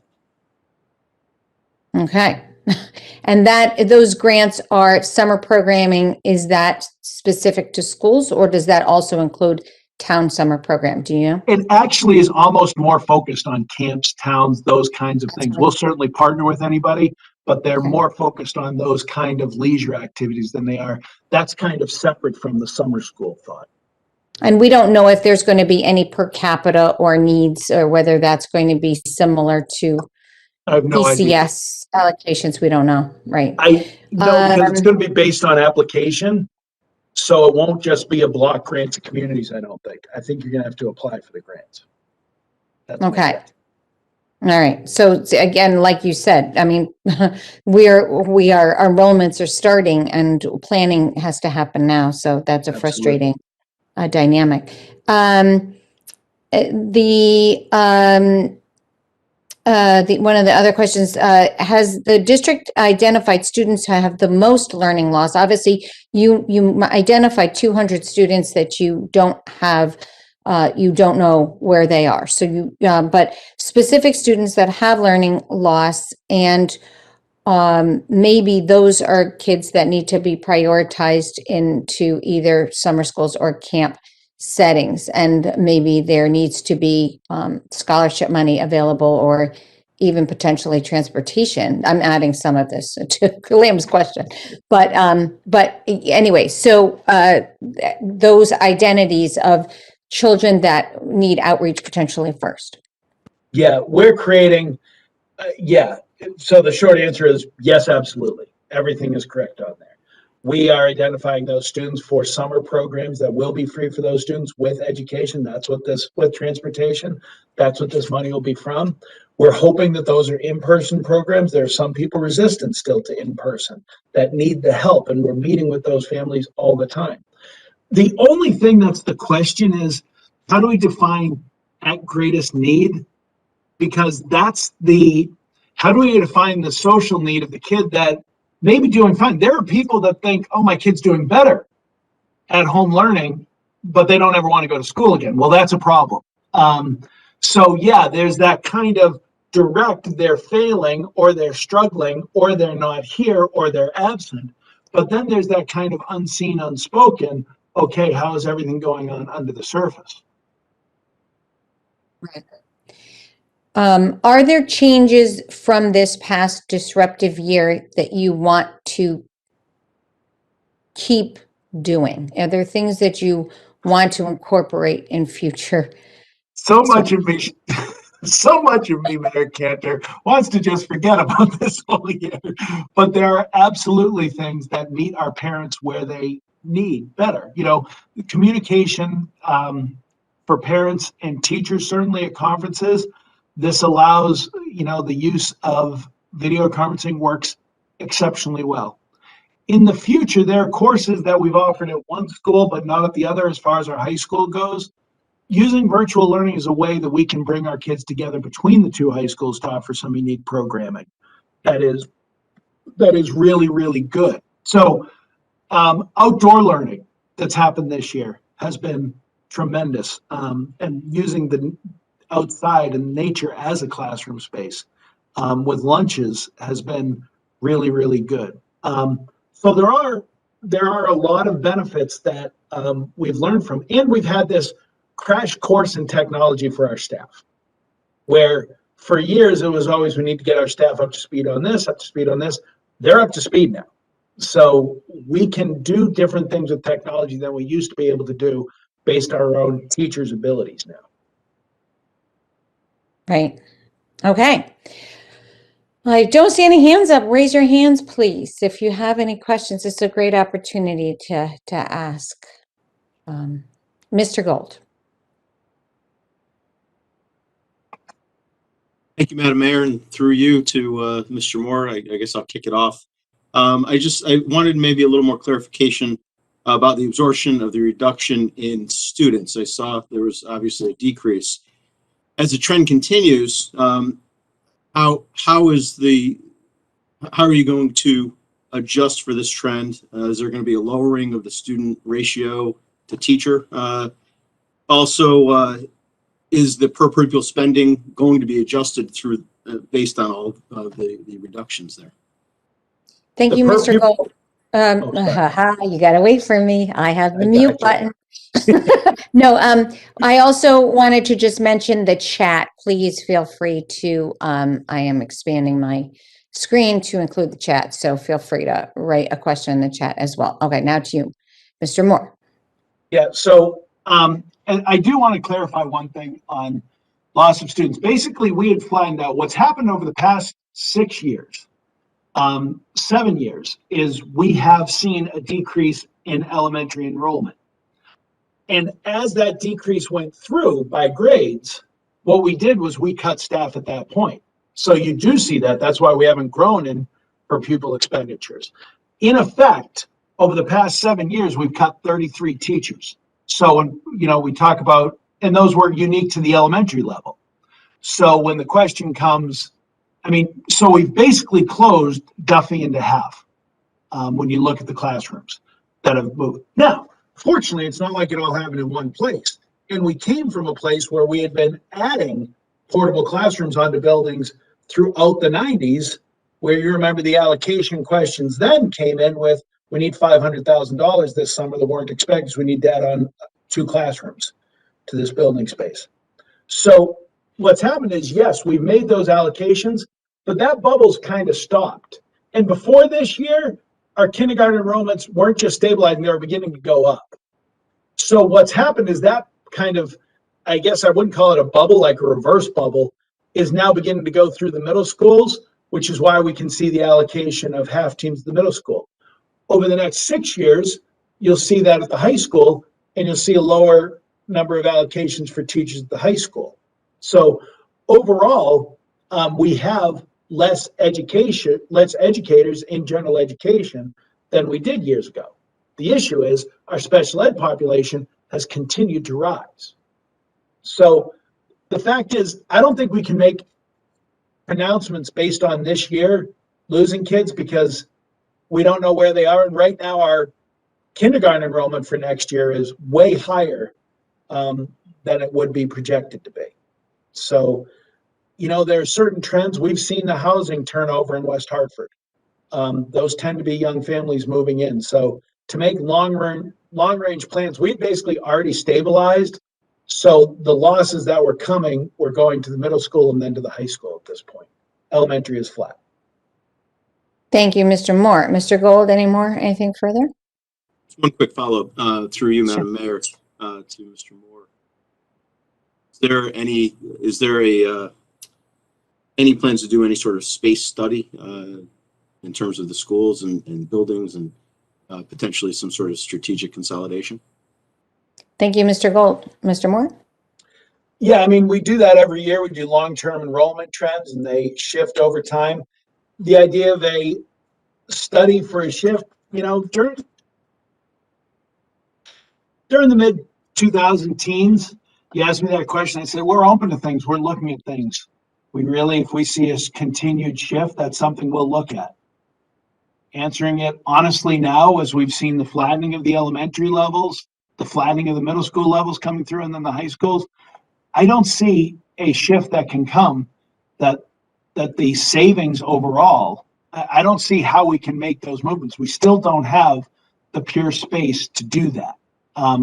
So that may come at some point in the future, but what we saw was the baby boom then a dip. The baby boom echo, then a dip. If you track the timing, we're basically kind of coming out of the dip after the echo. So I'd say we're flattening over time now. But again, I don't know. Birth rates could continue to decline. The West Hartford population hasn't declined. So the answer is, if it merits it at the time, I'm not opposed to it. I'm just less sanguine that that's going to be a realistic option than I might have been 5 years ago. Thank you, Mr. Moore. Mr. Gold, anything further? All set? Okay, Ms. Kerrigan, text me. Ms. Kerrigan, over to you. Thank you. Through you, Madam Mayor. I have a couple questions for the town manager and then a question for Tom Moore, so I'll put them all out there. I'm curious why, I think it was last year, the MDC was like 800,000 increase, and this year it's 390,000 decrease. I'm curious why that is. And I'm also curious why the education part of town got involved in the state partnership early, and why the town staff has delayed their enrollment in the state partnership plan. And then maybe after Matt Hart has answered those questions, then I can ask one of Tom Moore. Okay, well, Matt will be able to answer those well. Yeah, Matt, go ahead. Over to you. Thank you, Matt Hart, Town Manager. So first, the question, and thank you, Councilor Kerrigan, for the two questions regarding the MDC. And through you, Mayor, I'll ask Mr. Privatera to elaborate. I suspect the market difference in the two fiscal years has to do with their debt service payments. That has been a significant factor in the increases that we've been experiencing in recent years in our ad valorem payment. I think the MDC was in a position for next fiscal year where they could manage with a lower debt service payment. So I'll ask him to elaborate on that in a moment or two. I will also point out, and Mr. Privatera can explain this, the two fiscal year, the MDC uses a different fiscal year. So that poses some challenges for us too, trying to line them up. With respect to the state partnership plan, a lot of that has to do with the timing of our contract negotiations. I don't want to speak for the board, but I assume they saw an opportunity in previous rounds of negotiations to introduce that plan. We have been in negotiations for an extended period with our CSEA, and that is the parent unit for six different bargaining groups. We've been in negotiations with them over a period of years. So I think that the timing of those negotiations and when we're able to bring them to conclusion, that's been a factor in terms of our ability to introduce the new health insurance plan. So maybe for you, Mayor, Mr. Privatera can elaborate on the MDC question. Thank you, Mr. Hart. Mr. Privatera. Thank you, Mayor Cantor. We operate on a July to June 30th fiscal year. The MDC operates on a January to December 31st fiscal year. There's a formula that we use that basically calculates on a quarterly basis what the MDC payment is going to be. The reason why there's a reduction in the MDC budget is because the MDC, when they adopted their budget, they adopted a no increase to their budget. And based on the formula that we use, we basically take 2 quarters from one fiscal year and the 2 quarters from the next fiscal year resulted in a reduction in the MDC budget for us starting on July 1st. Thank you. Thank you, Mr. Privatera. So they did freeze their budget for this year, but you don't know why, though that driver is hasn't. As Mr. Hart mentioned, the debt service, that wasn't. You don't know why their budget was allowed to remain stable, and over the past, as Mr. Morris said, you know, we one of the drivers in our budget at double digits has been the MDC budget that has doubled in the past 7 years. Right. Thank you, Mayor Cantor. We were all under the impression that there was going to be an increase to the MDC budget. The night of the MDC budget adoption, the MDC made some adjustments to their budget and came in flat. I think it was in response to most of the member towns coming in with little or no tax increases. Now, as to the specifics, whether it was a reduction in debt service, whether it was, some of the things, use of bond premium, or whether it was a change in their revenue estimates, whatever formulas they adjusted to get to a no increase, I certainly can go back and do some research, but I was glad to see that whatever they did resulted in a $387,000 savings for the town. Thank you, Mr. Privatera. Okay, back to you, Ms. Kerrigan. Thank you, through you, Madam Mayor. Matt Hart, what can we expect with respect to the timing for the town getting involved in the state partnership plan? Thank you, Ms. Kerrigan. Mr. Hart. Matt Hart, Town Manager. So the partnership plan is a component of all of our current round of negotiations, and actually the police contract will be on the council's agenda for April 5th, and under the proposed contract, that union would move to the partnership plan. If the council approves, that would be the first of our bargaining units on the municipal side to move into the partnership plan, and we're negotiating with our other groups and hoping to bring CSEA to the council within the next month or so. Thank you, Mr. Hart. Ms. Kerrigan? Thank you for that. Through you, Madam Mayor, just one sort of question for Tom. I know everyone applauds your efforts for keeping our schools going, keeping us safe in probably what I'm sure you see as the most dire of situation, a pandemic. I can't imagine that undertaking, that responsibility. Wouldn't want to be you. You did a yeoman's job, and so did your staff. So we all applaud that. Your passion for education, bar none. Betsy DeVos could have a little bit of that. One can never argue that. It's really disheartening when you talk about this education gap being measured, how it's expanded because of COVID, and that doesn't include the 200 kids that never returned to school. I appreciated the historical perspective on the budget where education is and the town is. And I did take a screenshot of it, so I'm going to look at it a little bit more. But my question to you is this. You mentioned that at least 1 in 4 of our students is on free and reduced lunches, which means their income, the family income, is about $34,000. With that, if there is a tax increase, doesn't that already squeeze or burden an already stressed population? And how can we sort of reconcile serving, and I appreciate you always reminding us your job is to serve the children, and you do a hell of a job of that, nationally recognized, no doubt. How can we serve both the community that is squeezed now at the same time providing all the services that you do? Thank you, Ms. Kerrigan. Mr. Moore? Thanks, Tom Moore, Superintendent. Beth, I'll be honest, we can't do both. I mean, it's just life is full of elected officials right now. As you said, this has been an incredibly hard year. I know it's an incredibly hard year for you too. And I know that tax increase will affect that person that makes that. Now, that tax increase, remember, on that person, their income level where they live will not be the same amount. But I put forward that person made the move to live in West Hartford. Nobody that I've spoken to moves to West Hartford because of our low taxes. People move to West Hartford because of what we offer. And it's not just the schools, and I don't pretend that, but they have a lot to do with it. And services don't come free.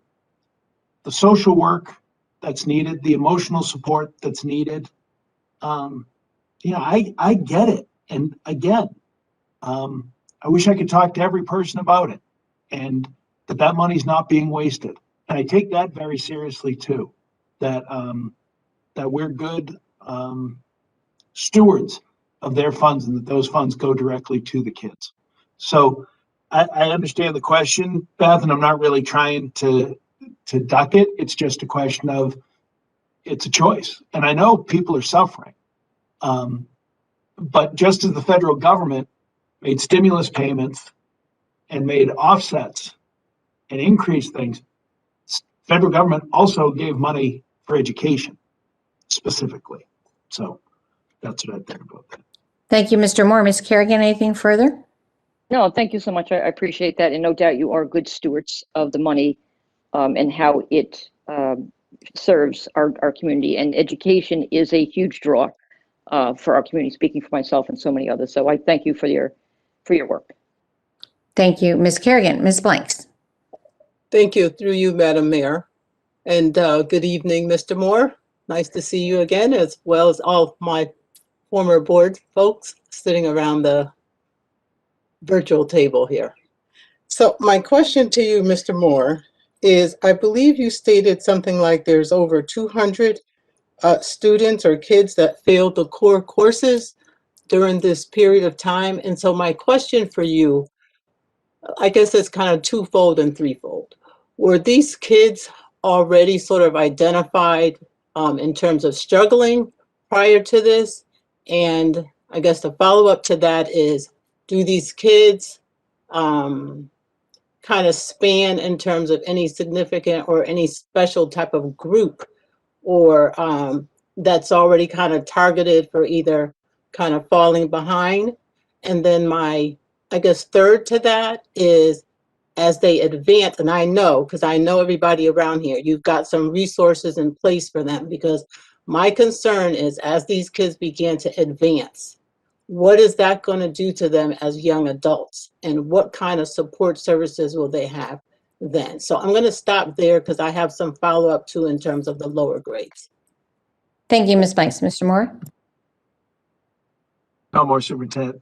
Thanks, Carol. It's good to see you again and get asked questions by you again. Yeah, those students, it's really kind of fascinating as we look at this. Students from free and reduced lunch and with English as a second language needs make up a higher percentage of those that chose remote learning. So that's a 17% of those kids with Fs are in remote learning versus 10% in full day school. I understand the choices made for remote learning by people of different backgrounds, based on historical trends, based on trends with the disease last summer, based on family needs. But we need to get those kids back in school so that we can take part in those early interventions. And that's the thing that's kind of crazy about this, Carol, is I wish I could just identify, yeah, these are the students that didn't do well, but they're not a monolith at all. We have some kids that were straight A students that have struggled dramatically. We have some kids that, yeah, we were dramatically worried about them and we're more worried about them now. And then what are we going to do about them? That's why we need, and it's not just funding, but it's also opportunities. Because some of the things we talk about, and while it's not captured in an F, our postgraduate program, special education students, which you know well, for our kids that go out and work in the community, and by the way, the age for that has moved from 21 to 22, which also increases our costs, but they haven't been able to work in the community at all this past year. So those incredibly important learning opportunities for independent living, for our kids that most need that, they haven't had that. So we're brainstorming with a lot of different ideas about what can we do to make sure we're offering that to those kids.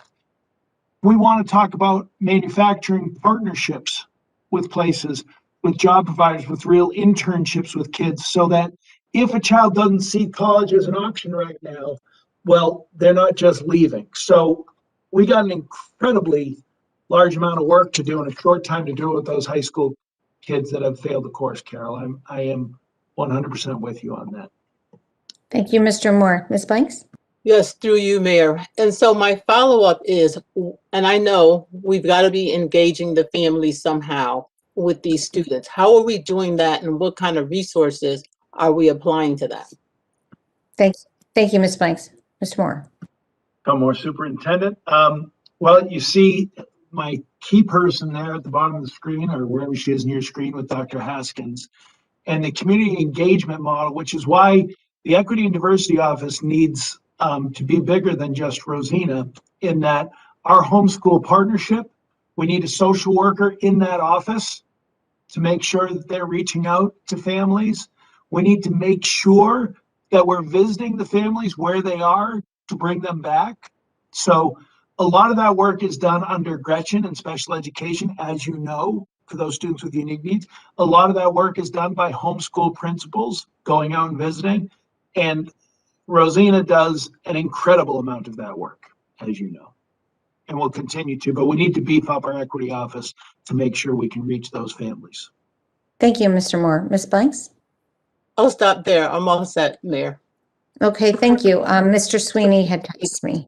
He is going to expand on our question that I elaborate. Go ahead, Mr. Sweeney. I apologize for jumping in and out. But first, before I ask any questions, I just wanted to, this is the first opportunity I've been able to say thank you to everyone at West Hartford Public Schools, and particularly the leadership here, for the great work that you all did. Just we're sitting in the time, I got a memory on Facebook of handing out lunches at schools, and Dr. Haskins, seeing you there in person, and running and putting together the volunteer list, just memories that we won't forget, and just really appreciate the work that you all did. You guys put together a hell of a production to do everything to get the kids what they needed in an exceptionally timely manner. Just really proud to be associated with you all and sitting here with you today. And to the Board of Ed for allowing and providing them the ability to do that. It's just something that we should all be proud of, but just great to be able to be here with everyone. On that note, to expand on some of the questions that Sherry had, as well as that Councilman Blanks had as well, one of the big things that I've noticed, and it's frustrating on the council, is I have a passion in education, and there is this firewall that seems to exist between the council and the Board of Ed for legal reasons, right? However, I think the last year has kind of demonstrated that to solve this problem that we've just gone to go through, we're going to need significant collaboration going forward. And one of the things that has been a clear highlight, and I think we talked about, is, and what one of the big things of the American Rescue Plan is to provide additional resources to children over the summer, particularly recreational, in a way to talk about. I think Sherry and Carol both touched on this, is how do we identify children? I know that you don't really have a clear path on that. You have an idea, but how do we as the town and the school district work together with recreational programming, and with this new money, this additional money that is coming in that is specifically designed for it, from what I know, and we all, as we saw from Matt, learning on the fly here, but it is designed specifically for summer loss, and in the community that I oversee, we obviously run recreational programs and oversee that, but you guys have the kids, right?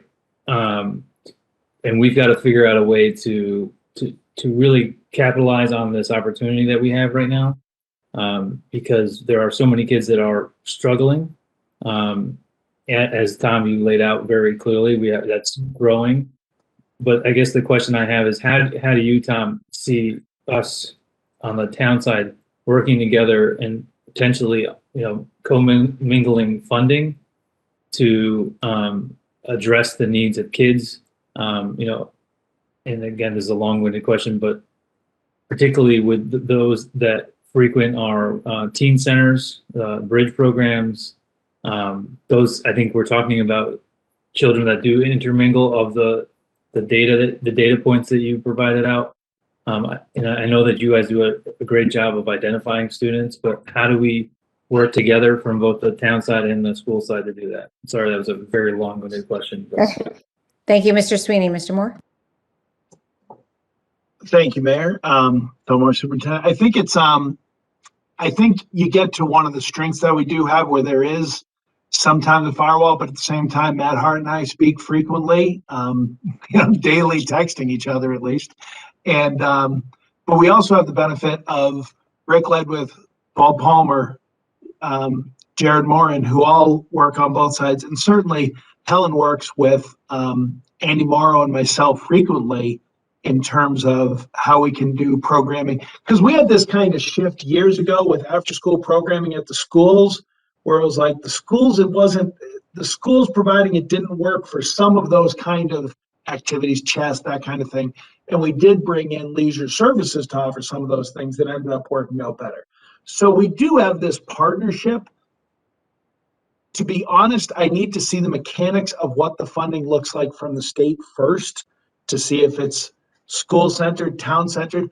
We'll work with anybody with our principals because we can liaison with our principals to identify kids, with our teachers to identify kids, both the central level and the local level, because you might want to do localized camps. You might want to do some things. And frankly, we all know there's going to be plenty of parents that don't want to hear the words public school, West Hartford Public School, and there's going to be a school for the summer where people want to laugh, be away. And so something being seen as camp, not a school, may be something that really reaches those kids and those families. So happy to partner with Matt, happy to partner with the Leisure Services Department, do anything we can and use our buildings. I mean, that's one of the things. Leisure Services uses our schools during the summer.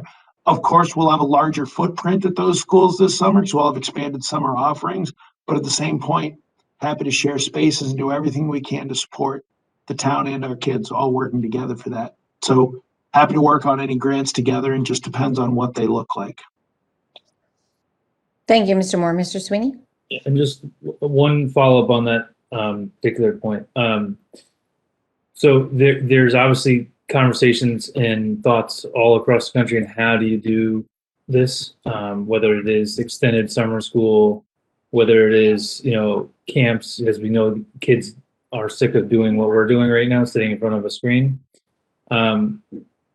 What is the district's plan to engage the teacher workforce for the summer, and how is that going to work? And what has been the temperature check in the room? Because obviously the teachers have been worked very hard and are exhausted and are going through the same things. Thank you, Mr. Sweeney. Mr. Moore? More. It's actually one of the reasons we may have not seen as many retirements. One of the benefits this year of having to hire in August is there weren't all these interview processes that take long and tend to favor teachers with experience. You get a committee of teachers interviewing, and well, this person does have this experience.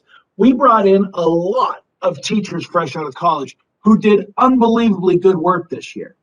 And they are excited and engaged to continue working this summer. So one of the things I heard from other superintendents was that fear that they're not going to have the teachers to work there. But Rick Ledwith and Paul Vicinas have both reported to me that when we engage with teachers about summer work, that doesn't seem like it's going to be an issue to have people that fill that work during the summer. But it is something certainly that we're a little bit leery of at the beginning. But I think because of the makeup of our teacher force now, I think we're actually in a good place. Thank you, Mr. Moore. Mr. Sweeney, anything further? And just follow up on that. What is the approximate approach of how many kids you think you will be enrolling, or is that kind of going to the point really that you don't have that specifically? I mean, I'm sure you have some guesstimations, but you have to do the hiring, right? Mr. Sweeney? Thank you, Mr. Sweeney. Mr. Moore? Yeah, we're identifying those students at each level. We're increasing our summer school offerings, both elementary, middle, that haven't had them before. So those are being created fresh. We're using teacher recommendation. We're using school recommendation. So, and then we're also using our summer school program for those students that have maybe not passed a class, struggled in a class, or want that opportunity to get ahead. West Hartford's always had the largest summer school for high school courses. That will continue this year. So we're beginning to look at that number, Liam. I will tell you, it's more than 1,000 kids we'll have in summer programs. Is it 2,000? Is it 7,000? I'm not sure yet. We'll run as much as we can with the understanding that it has to be designed so it's not just, well, we're doing 12 months of school this year. And the hours and the activities they have to work. And Paul Vicenius will be reporting on that to the board in the coming weeks as we get a better idea of it. So I don't have a full plan yet. That's the problem with this year, is that you try to get through what's happening now, and then what's happening tomorrow is going to be here sooner than we think. Although last summer we got so much done, I'm beginning to think we can do things in a quicker period of time than we used to. So more to come on that, really, Liam. Thank you, Mr. Moore. All right, we heard a lot from the council. Deb, Ms. Pullen. Thank you, Madam Mayor. And I will also take the opportunity to echo others before me who've commented on collaboration between the Town Council and Board of Education and all of our staff over the last year. It has been a matter of pride for me personally to be an elected official in this town, and I'm sure that you all feel the same way. A question through you, Madam Mayor, to Mr. Hart. This question relates to the capital improvement plan and the proposal to delay ventilation from 10 years to 15 years. In a year with such a focus on air quality, can you explain the line of thinking behind that delay from 10 to 15 years? I mean, honestly, if we had the money and we thought that we could get the supplies that we needed and could find all the contractors we needed, we would like to do all the schools in one fell swoop. But we realize that that's not possible, and 10 years seemed to be the quickest that we could probably get things done. And now we know just how important for in public health related reasons our air ventilation systems are. So if you could just help me understand the line of thinking behind that delay. Thank you. Thank you, Ms. Pullen. Mr. Hart. Matt Hart, Town Manager. Thank you. Thank you for the question, Ms. Pullen. Really, it was an effort to strike a balance between getting the project done and trying to manage our debt service moving forward and integrating the project within the larger capital plan. Recall, it was initially a 20-year project, then moved down to 10. Trying to keep our debt service payments on an annual basis to anywhere between 18 to 20 million a year. That has increased in recent years. We've had to introduce funds for stormwater projects as well. So again, it's just trying to strike the right balance there. And we'll see what opportunities we have with some of this additional federal money that could benefit capital projects across the board. Thank you, Mr. Hart. Ms. Pullen, anything? Yes, just as a follow-up, I mean, it's not like there aren't other initiatives that are in the capital improvement plan. And I didn't have an opportunity to screenshot your slide, but is the new gun range and the new animal shelter, are they in the capital improvement plan on the town side? Through you, Madam Mayor. Thank you, Ms. Pullen. Mr. Hart. Matt Hart, Town Manager. Yes, they are. They've been in the plan for some years now. Thank you, Mr. Hart. Thank you. Through you, Madam Mayor. I would just argue that ventilation is truly, as we've learned more and more over the past year, a public health concern. And our goal as a board is to provide a safe learning environment for all of our students. And so I would ask for your support for that 10-year plan. And one follow-up question as well. On the capital non-recurring expenses, I understand that that is frozen. We've requested funding for technology, including computers. As you may know, we were able to give out laptops to every student in the district who needed one. And so now those computers have gotten a lot more use than they do under normal circumstances. These are not normal circumstances. And we do need a refresh of technology. So I would just ask for your support of additional funding for technology refresh. Thank you, Madam Mayor. Thank you, Ms. Pullen. Now, Ms. Fay, text me. Ms. Fay? Yes, through you, Mayor Cantor, and thank you very much. Tom, that was a great presentation. I've seen Matt, so I don't really have any questions for him. I've asked them already. But we're in a conundrum, and I certainly value education. I have a 11-year-old through our system, and I have, second to being cops, it's our family business. So I respect teachers and always have. But anyway, my question sort of is, I feel that the biggest job of a counselor is to represent the public and taxpayers. And that doesn't mean that we, don't take our needs into effect or anything like that. But how do we kind of get our arms around the trajectory that we're on? And one concern that I have, and I see it with my friends because their kids are a lot older than mine, that as soon as, they graduate from the system, they tend to leave town and go to places like Farmington or others where taxes are lower. So I agree with you. You get what you pay for. Education is critical, mission critical for a whole host of reasons. I appreciate everything you do. My sister is a teacher and educator in another town. I've seen what they've had to do for the pandemic, teaching and learning. She's exhausted. She's worked her tail off. So I applaud all of you, and I love our school system. I truly do. And I've been very engaged with it. So my question is, how do we kind of, communicate this to taxpayers who are really, really worried? And the downside has some responsibility too. It's not just our education budget, but I know we're just going to have these kind of raises or excuse me, budget, increases every year. I struggle with it because I do see the impact, other choices that we have, and we are growing our grant list, but it appears that our expense trajectory is really gaining so much steam over our grant list growth. So I just want to kind of hear your perspectives, and Matt, you might want to chime in too.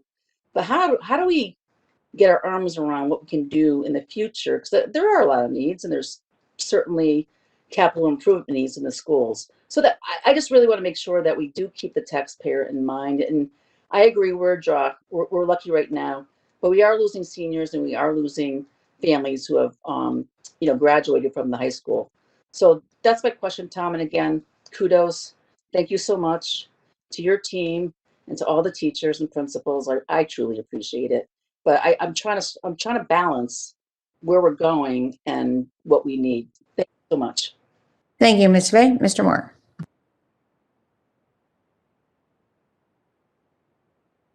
More Superintendent.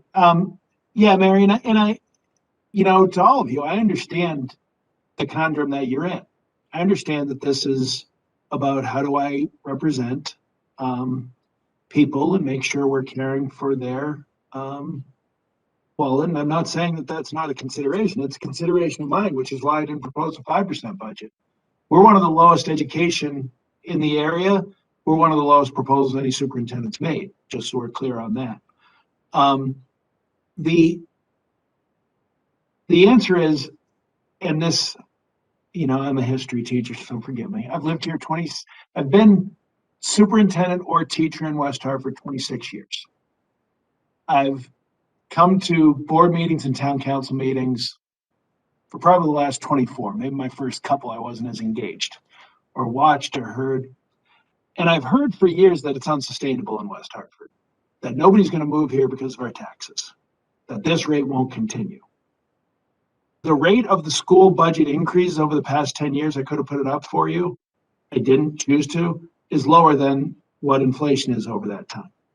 It's lower than what the cost of living impact is for education spending. So I don't disagree that there's an increase, but everything's increased. That's what's happening at the same time. I mean, I have to pay. We know exactly what the great reason for the increase is. Teacher contracts, and I am not begrudging that. They have to be able to afford to live somewhere, and they have to be paid what teachers are paid in the area. And so that drives our budget. I mean, it's 84% of our costs. And so I understand the question completely, and good people can disagree. I just have a fundamental disagreement about what we should prioritize. And that's not to say you don't value education. I don't mean that at all, Mary. And I don't mean that for any of you, because I know you do. It's just, I have to advocate for our kids. I get that. Thank you, Mr. Moore. Ms. Fay?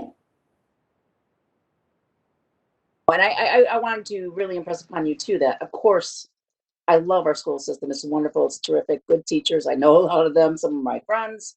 So I wasn't disputing that at all. I'm just trying to get my mind around where we're going and how we communicate to taxpayers. Believe me, no one worked harder than me as a school teacher. So I love the profession and what you guys are doing for our children. And in a very challenging time, my daughter happened to thrive.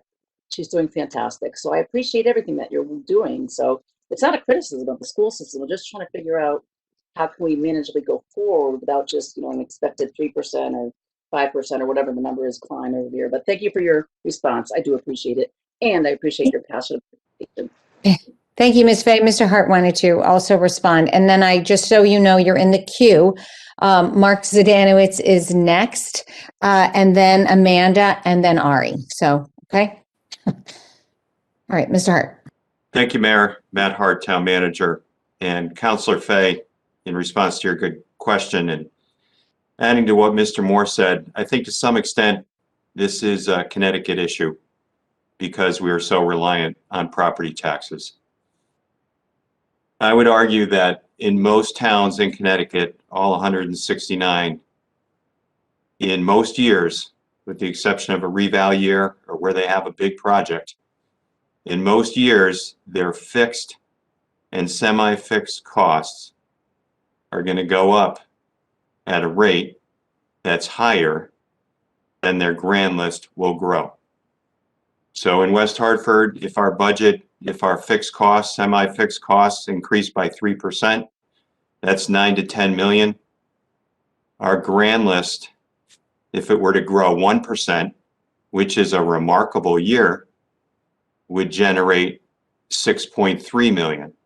So you can see the gap right there. So what do we do about it? And it's compounded to some extent in a town like West Hartford, where we're a full service community and where we have so much infrastructure across our inventory. So what do we do about it? I think we continue to work to grow our grand list in a sustainable way on important economic development projects. And then we work to try to control those major cost drivers. And I think we've seen good success from both the school district and the town on that, whether it has to do with employee health insurance, pension obligation bonds, introducing more energy efficient buildings, looking to consolidate our buildings, et cetera. It's really a long-term effort. I would love to see more revenue diversity from the state legislature as well, something beyond the property tax. But, we're not there at this point in time. Thank you, Mr. Hart. Ms. Fay, anything else? No, All right. thank you very much. Hey, thank you. Okay, Ms. Aronson, you're next. Oh, no, Mr. Zdanowitz. Sorry, Amanda. Sorry, Mr. Zdanowitz. Thank you, Madam Mayor. I guess through you to Mr. Hart. Can you explain a little bit? I know that there was a $50,000 executive session approval for the St. Bridget piece. And we didn't really talk about that in this budget, but it'll come up potentially in a budget in the future. The advantage of that, I heard in the news, there's an advantage of it neighboring a park. Can you explain what that advantage is and how that advantage overcomes what we already have at the Elmwood Community Center? And, what Ms. Poland was saying is that about the priorities of air quality in the schools, with money being tight as it is and trying to go through a zero budget, where, with the 3 million potentially to buy it and 3 million to demo. And we know that at Charter Oak, I think it was a little more to demo because of the things found in it. Just kind of explain where and how that makes sense right now. And I know things were even taken off the capital improvement plan that we voted on as a Board of Ed, taken off the capital improvement plan last year for things that we wanted to see improved in the town that would affect quite a few percentage of people in town with additional fields and such. So can you just walk us through that, please? Thank you, Mr. Zdanovitz. Mr. Hart. Thank you, Matt Hart, Town Manager. Very happy to talk about that project, Mr. Zdanovitz, something where we see a lot of potential in. So the proposed Elmwood project we see as very strategic for the town. And what we are seeking to do is to look to consolidate some of our key municipal uses in Elmwood in one location. So you may all know, earlier this week, the council authorized me to execute a purchase and sale, last week, a purchase and sale agreement with the parish to purchase the former St. Bridget School for a purchase price of $3 million, which is supported by our appraisal. The current Elmwood Community Center, it's a very dated facility. I don't know if all of you have been in it recently. It really doesn't meet current program needs, particularly for youth programming. Our existing teen center, our one and only teen center here in our community of 65,000 people, is in the basement of the Elmwood Community Center. We looked at, in working with Bob Palmer and others, we looked at the possibilities to renovate the existing building. Could we expand it? The site is constrained largely by topography.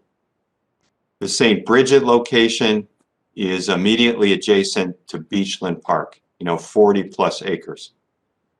It provides us with a lot of opportunities on the programming side.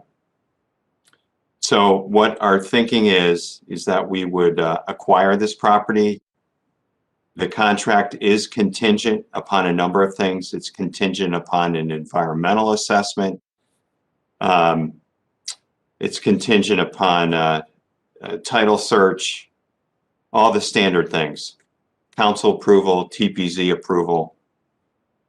Anyhow, assuming that our due diligence doesn't reveal anything insurmountable, and assuming the council does support the purchase when it comes to them for a final vote, we would look to engage in a pretty significant community engagement process, if you will, to design a program and design a building for the new site. And ideally, we would locate the community center, the teen center, the senior center, hopefully even the fax and library into one new location.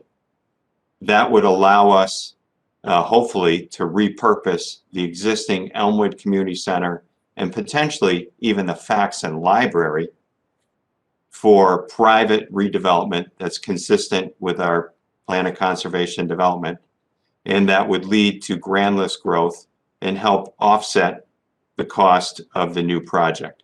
But this we envision will be a multi-year project for the town and part of an effort on the town side to consolidate some of our uses into fewer buildings.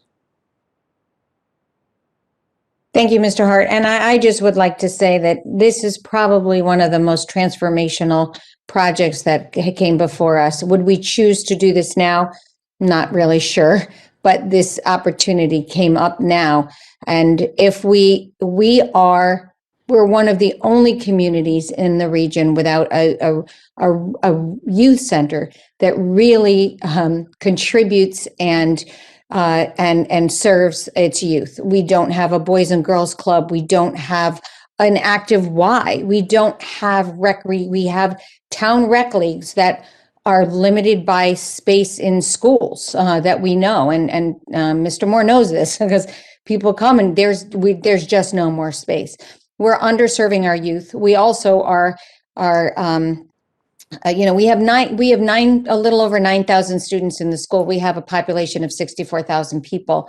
There's a lot of people that use our community centers, our seniors, our preschool, our not only preschool, our enrichment programs for young families. There is so much that we would be able to do with an updated facility that has flexible spaces and hopefully is used in an efficient way. We also spend a lot of money on energy costs on these two very old buildings.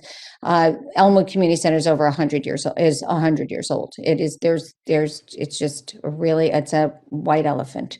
But I think it's a great space for potential residential, commercial uses, and I think this was a very strategic opportunity.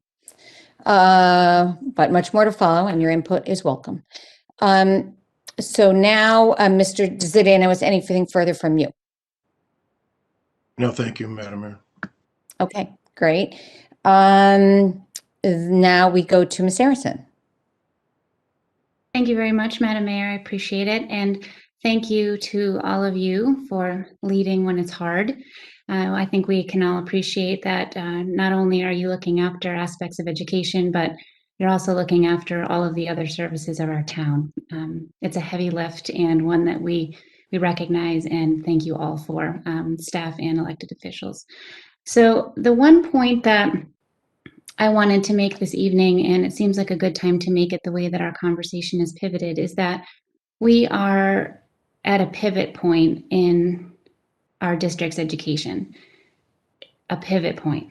And that point is that we are either going to be able to, in this budget cycle, fortify all of the good things that we have going for the district as we know it, or potentially leave ourselves vulnerable to a slow erosion of our core programming. So when we start to look at some of these things, I think, Mr. Hart, thank you so much for your presentation earlier, because looking at the way that our budget is appropriated, 57%, I know from the outside, before joining the Board of Education, being a resident here, it feels like a lot. It's more than half of the town's budget. And we are a high service town and are going to continue to be a high service town. And, we take a very deep dive into comparative services when we do the negotiations for the teachers, when we do the negotiations for the district administrators. And so I know, and I'm very clear on the fact that we're not apples to other towns. We have a wealth of things here, and it's what makes this town what it is. So I certainly can appreciate that our allocation cannot swell to a point where others can be. So that being said, it does position us to be lower. So when we look at our per pupil expenditures, and we're at 102 out of 169, we feel really proud of the fact that over the years, the Board of Ed has been able to deliver excellence with that appropriation. And I know that's something that we are proud of as a town. And that excellence has also positioned the superintendents over the years, and most recently Superintendent Moore, to really be in a very powerful position to lobby for things that benefit this town. And we've seen that through a number of superintendents, but as we've gone through COVID, he has been on a platform that has been very impactful to this town and to the state. So that's something that we don't often talk about, but the way that we are delivering on education is also empowering us in other areas to help us in ways that impact the full community and the state. So I just wanted to take a moment to recognize that piece. The thing that is concerning us, and this is really not so much a town council conversation or a Board of Ed conversation, it's going to be a community conversation, because the conditions have changed. So if we're looking at the way that our budget has been appropriated and felt, the community has felt good about that based on how they've made decisions over town, and we've looked at how our budgets have been built, the conditions have changed to the point where we have such serious strains in areas that some of which we have no control over, that is not going to be a sustainable way for us to function. So when we look at the key areas, salary and benefits, and the way that those things are rising, if we were to start eroding some of those things in very significant ways, our delivery of service changes. And being in the line of work that I'm in, I can see evidence of that in other districts where when they have to self-correct because the impact doesn't end up being something that's useful. When we look at our number of languages spoken in town and the services that we need, that is so that our children can access the curriculum. And once they do that, not only having their families be able to access the curriculum, the children themselves accessing the curriculum, their families being able to participate fully, that turns us into what we already are, but on a much different level, such an international school system. And we know from a lot of the private schools and a lot of other communities that have that demographic, it becomes an extremely enriched school system in ways that we are starting to tap into. And so that, first and foremost, is an access issue. But then it becomes something that enriches the community even more than it already has. When we think about our kids who are 1 in 4 basically living in situations of poverty, when you look at how that's categorized, meeting that need is very significant. And we're also competing with the private schools. So when we start looking at how in our special education, our children who are qualifying for special education services, and how that is tied to many different points of our budget, when you put all of those things together, as we start playing that tape through and looking at that, not just next year, but over the next several years, it's not going to be a sustainable situation. So I think our community is going to have to start having a conversation so that you can consider how you're going to make your decisions and have the community support, because our allocation is going to need to be higher in order for us to maintain the system and the district as we know it. And this is before COVID. So we're very glad that we have the ESSER funds that are going to help us mitigate this situation. But even if we push COVID aside, we still have to wrestle with that reality that the conditions have changed in the district. And many of them are positive things, but they're going to stress the budget allocation in a way that it's going to be something that we need to work with collectively. So as you look at this budget, this really is that pivot point where we can fortify and stay ahead of things and do right by our kids. Because if we don't do that, we really are leaving ourselves vulnerable to that slow erosion of services, because we're not going to be able to keep up with some of the other aspects. So that's just something that is the reality of where we are as a town. We are a high service town, and we just are. And we are a town that demands academic excellence. And so I think, when Ms. Fay was talking about what do we do with that, that's going to be the conversation we have to have as a community, because there's no easy answer to it. But from the school system perspective, this budget is the pivot budget. And we really please ask you, when you're allocating things, we try to deliver a trim budget. And that is also a lot of work on your end, on the town's end, on the superintendent's end, to do a lot of discussion over the years to get to that point. So as you're examining all of the priorities you're trying to juggle, I just wanted to offer that as, those are some of the things that we really need to be aware of, not just for this year, but moving forward. So thank you.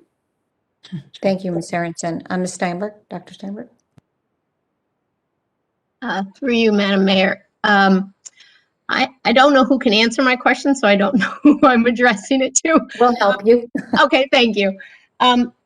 So I was just wondering, this is just kind of more of an information gathering question, but on the board, when we are looking at policy or our own budget or other factors, we often look at neighboring towns. What are other towns doing? And I guess my question is, do we have any sense of, what is the average tax increase for some of our neighboring towns?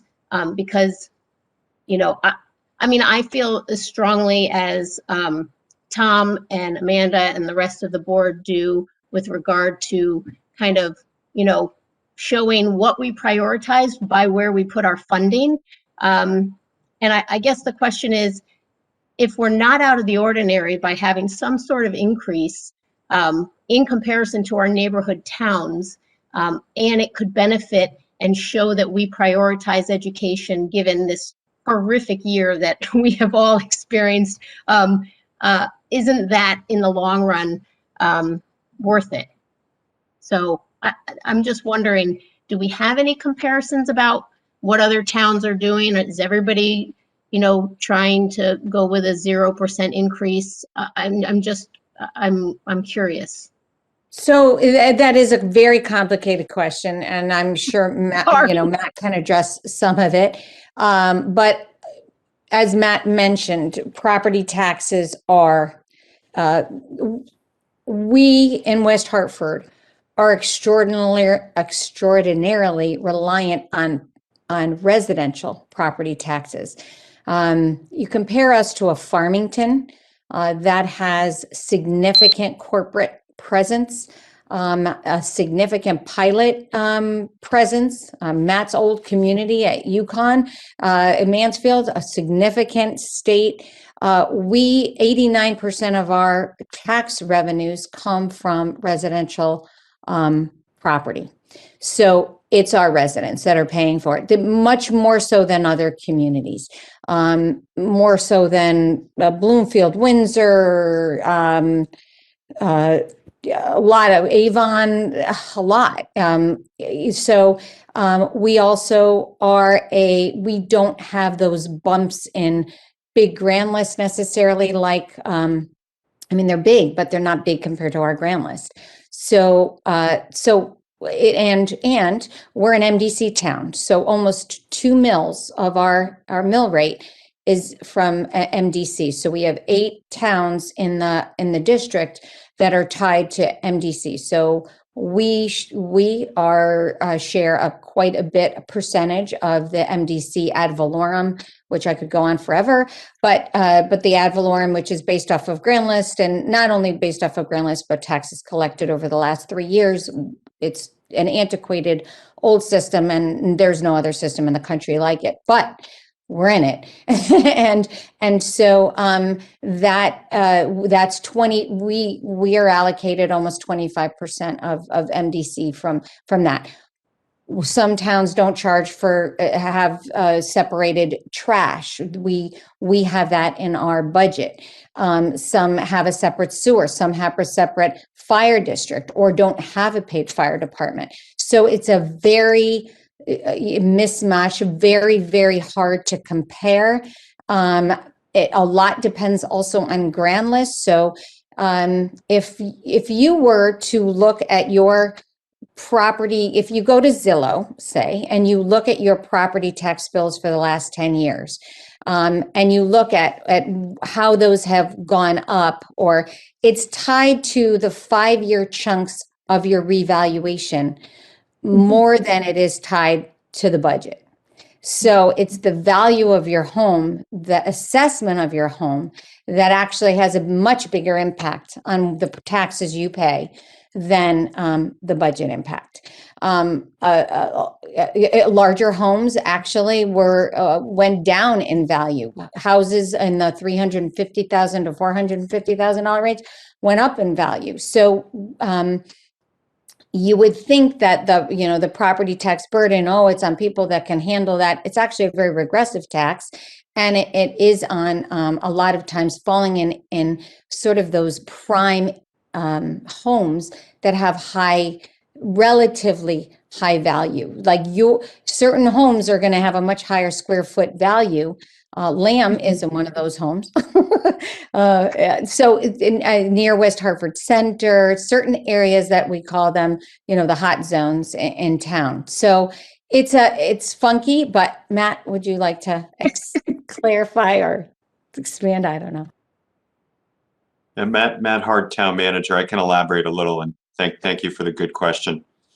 Just about every year, we'll compare what we call the equalized mill rates. We'll compare West Hartford to other what we call full service communities.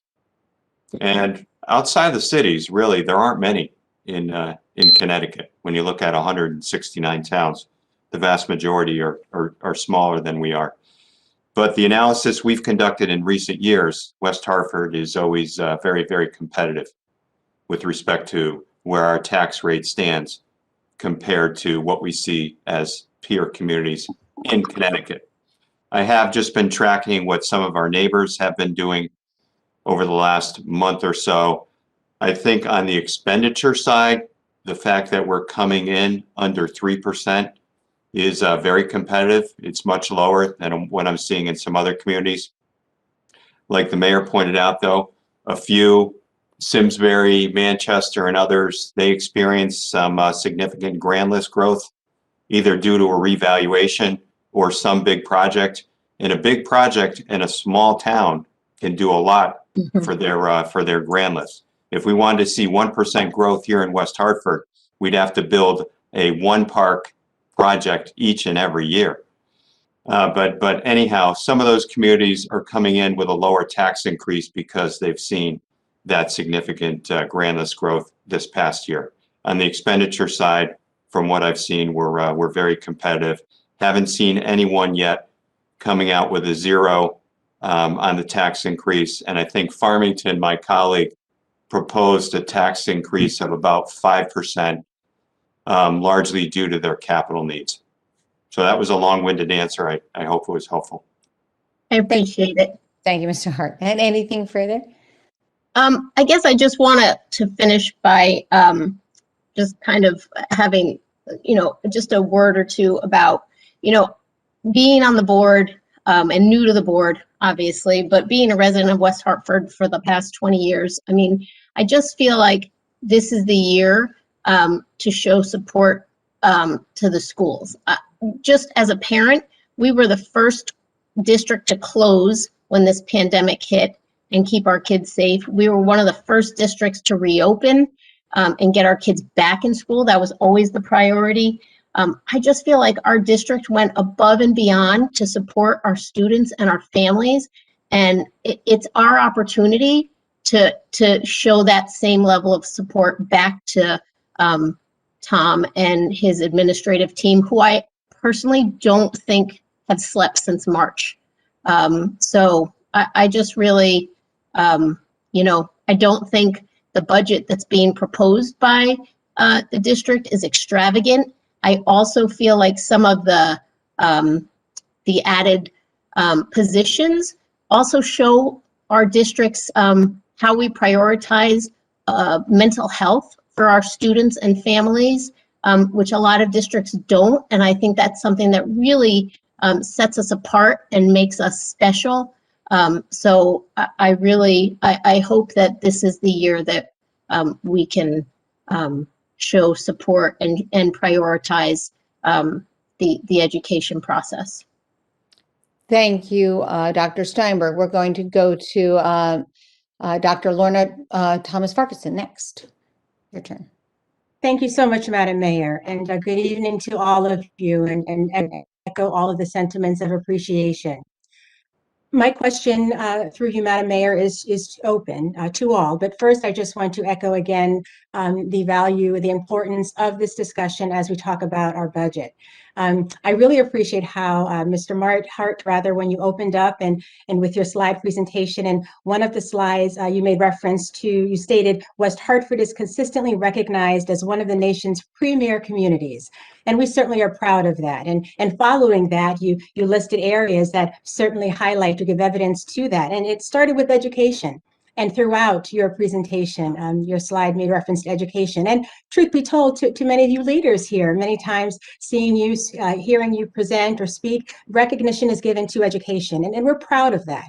And so we know that our efforts are collectively done to help our young people, because our young people will eventually become adults, tax-paying adults, that is, and will be our leaders for tomorrow. And that's why the motto that we go by, recognizing clear paths, bright futures, no limits, is something we stand by. And I really appreciate Superintendent Moore, who's quite clear in saying clear paths. We're using that as a verb in terms of assertive action efforts that we make to help our young people. And so with that, we know the past year has been very difficult, and we certainly know that the pandemic of COVID-19 has highlighted that. But we also know that we're dealing with another pandemic as well, one that has given brought awareness to a condition that has been a part of our country for centuries. And we're talking about racism and systemic racism and discrimination. And as we know, the learning that takes place in our classrooms extends beyond the classrooms and into real life. And that's why we're partners. The board is partners with the town, and we appreciate that. And so my question is wanting to know, how often have you been able to take advantage of our wonderful resources? One in particular we have with Dr. Haskins, who is the Director of Equity Advancement. And we know that her phenomenal work with her team is helping to educate and enlighten our young people. But we also know our town can benefit from that as well. And just curious how often there has been that level of collaboration and consultation, and what your thoughts are with that. Thank you, Dr. Ferguson. Mr. Hart, you want to start? Yeah, I'm happy to do so. Matt Hart, Town Manager. Thank you for raising that very critical issue, Doctor. And I'm just going to speak from my own perspective. I think the issue of systemic racism, our efforts to address it in a comprehensive way, really needs to touch pretty much everything we do. I think this past summer, understandably, there's a lot of focus on law enforcement, for good reason, right? And the state legislature focused on that with the Police Accountability Bill, as we are here in West Hartford as well. But we recognize, again, that it's much broader. Looking at the town side of the organization, in the area of human resources, we've embarked upon a diversity, equity, and inclusion initiative, and I'd like to compliment Rick Ledwith and the members of his team for helping us lead us through that. And I know that Rick has been able to rely in part upon his experiences working with Dr. Haskins and others in the public schools to help inform our program. And I think the council, continuing with the discussion on the impacts of systemic racism, what it has on our community, the council also recognizes its role with respect to land use and zoning. And we're working on that issue as well. The council this past year adopted an ordinance that would allow for more accessory dwelling units here in town. That's just a very small piece. More importantly, we are just embarking upon a journey to look at affordable housing and supportive housing in a more comprehensive way, and how our zoning regulations might need to be modified in order to allow for more of that. So that's a bit of a lengthy answer. I think with respect to Dr. Haskins' work, we respect it and admire it greatly. I think the school district is some years ahead of us. On the town side, we are looking to learn from some of your experiences and approach it in a comprehensive way. And I know my colleagues around the nation are doing much of the same work. Thank you, Mr. Hart.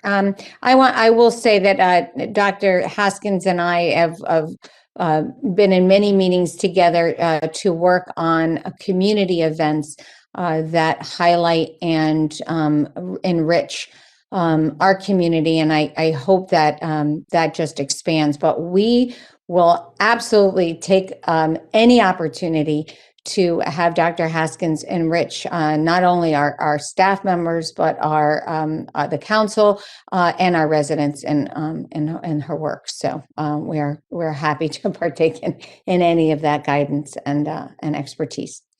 Is there anything further, Dr. Ferguson?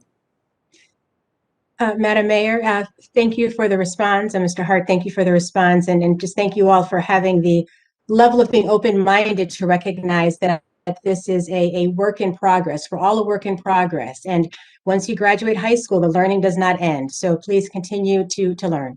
So thank you. Thank you so much. Okay, Dr. Chang. All right, Madam Mayor, Town Council. I'm sorry, this is my first time, so I apologize if I get the formalities wrong. First, thank you for this opportunity to discuss the budget and discuss the town's priorities. I started off at the board in the middle of the summer, and so I don't really know what a normal year looks like, but I had no idea what went into the extent of the work that the district does for families, especially during the pandemic, feeding people, educating them, caring for them. It's very humbling, and to realize that this is all happening, in our community. And what I learned from that is that the district does a lot of things that extend beyond just arithmetic, literacy, and other things that we might typically just consider, classroom activities. And I think the district is the most effective and efficient and equitable mechanism for delivering these core services to people in our community. And so I think, with that in mind, the school system is the biggest social lever that we have as a community to affect change. And I think, what is, foremost on my mind is about equity and racial justice. And so, I reflect on the town council's commitment to declaring racism a public health crisis. And I recognize that, what we see with the pandemic is that the impacts are not equally felt across our community, and that inequity, really, speaks to the need to do something different than we've done before. And so I want to echo, my colleagues on the board, who recognize that there are a number of challenges in front of us.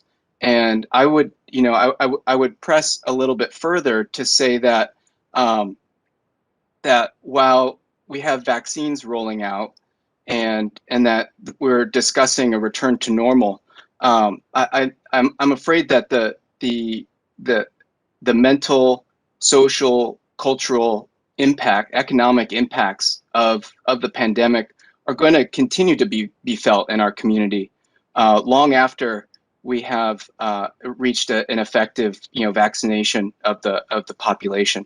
And so, what we see here is an opportunity to address a problem, address prevention, really, because I think we all know that that problems are expensive, right?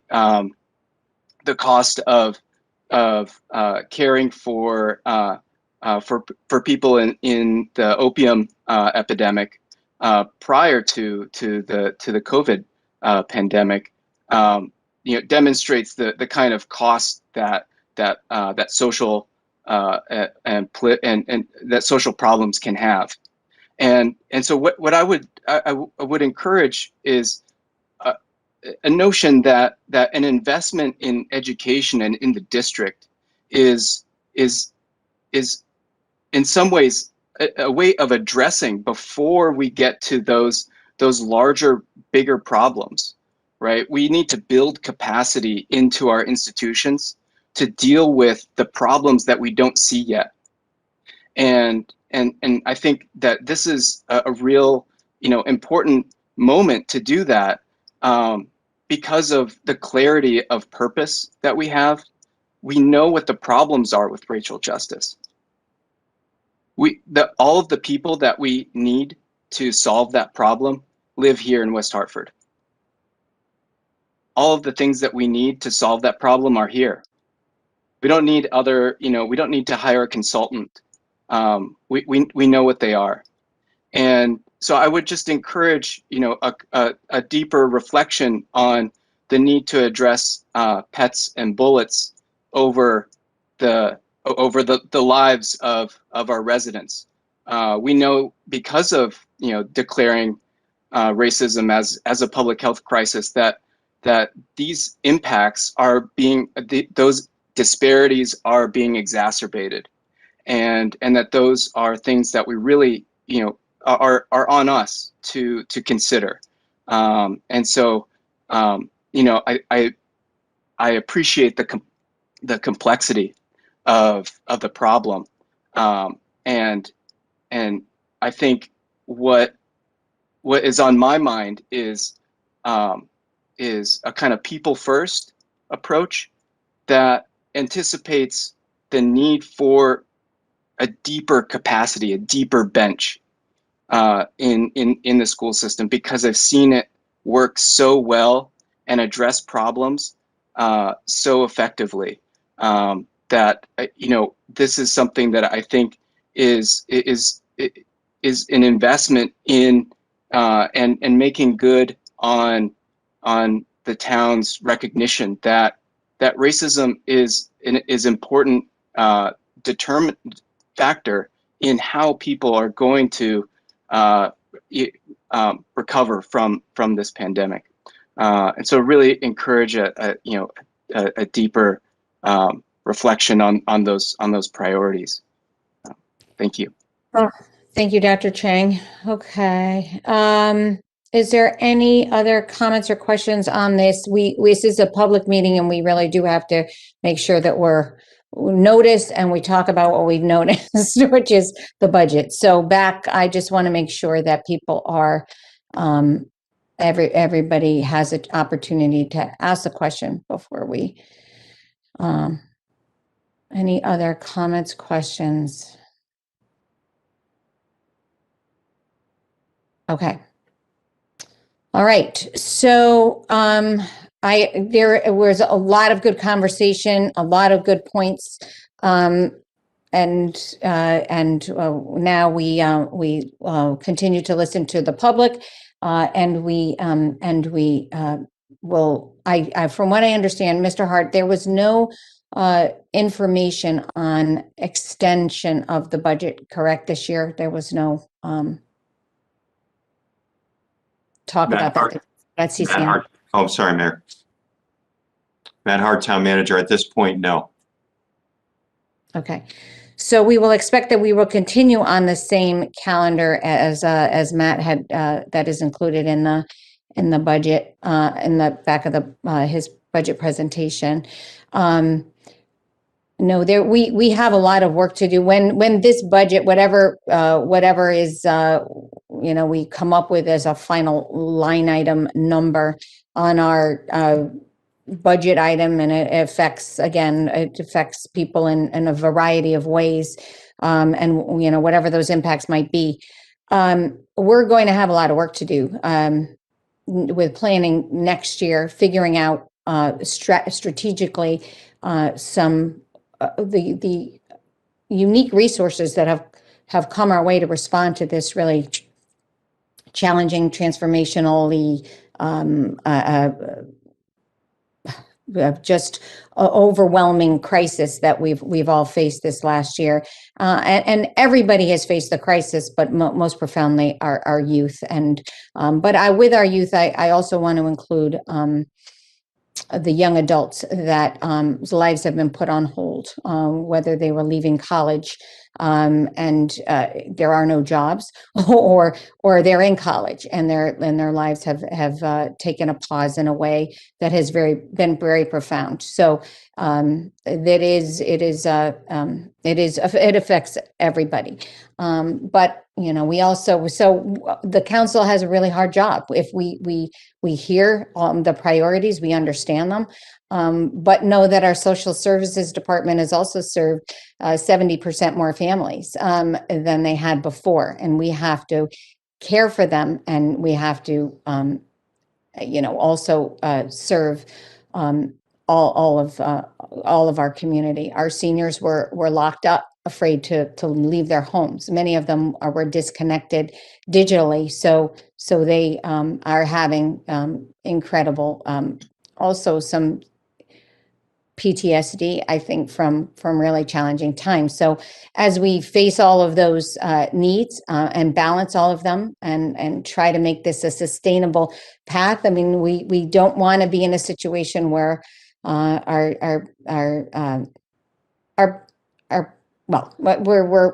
going to try our best to do the right thing for our community going forward. And I think our track record over the past decades are good, and this challenge is a little harder than most, but we will do the best we can. All right, and encourage people to come before us. We had a public hearing. We had one person come today, so that doesn't help us with determining the decisions that we make and support or objections with the way our budget is presented. So really important for us to hear public feedback. So I hope that you encourage the people that to come and speak, and they don't have to come and speak. They can write an email. That would be much appreciated. All right, I'm going to ask: are there any other questions before we close? Or input, comments? All right. Again, thank you all for your remarkable commitment to this community, your leadership, and your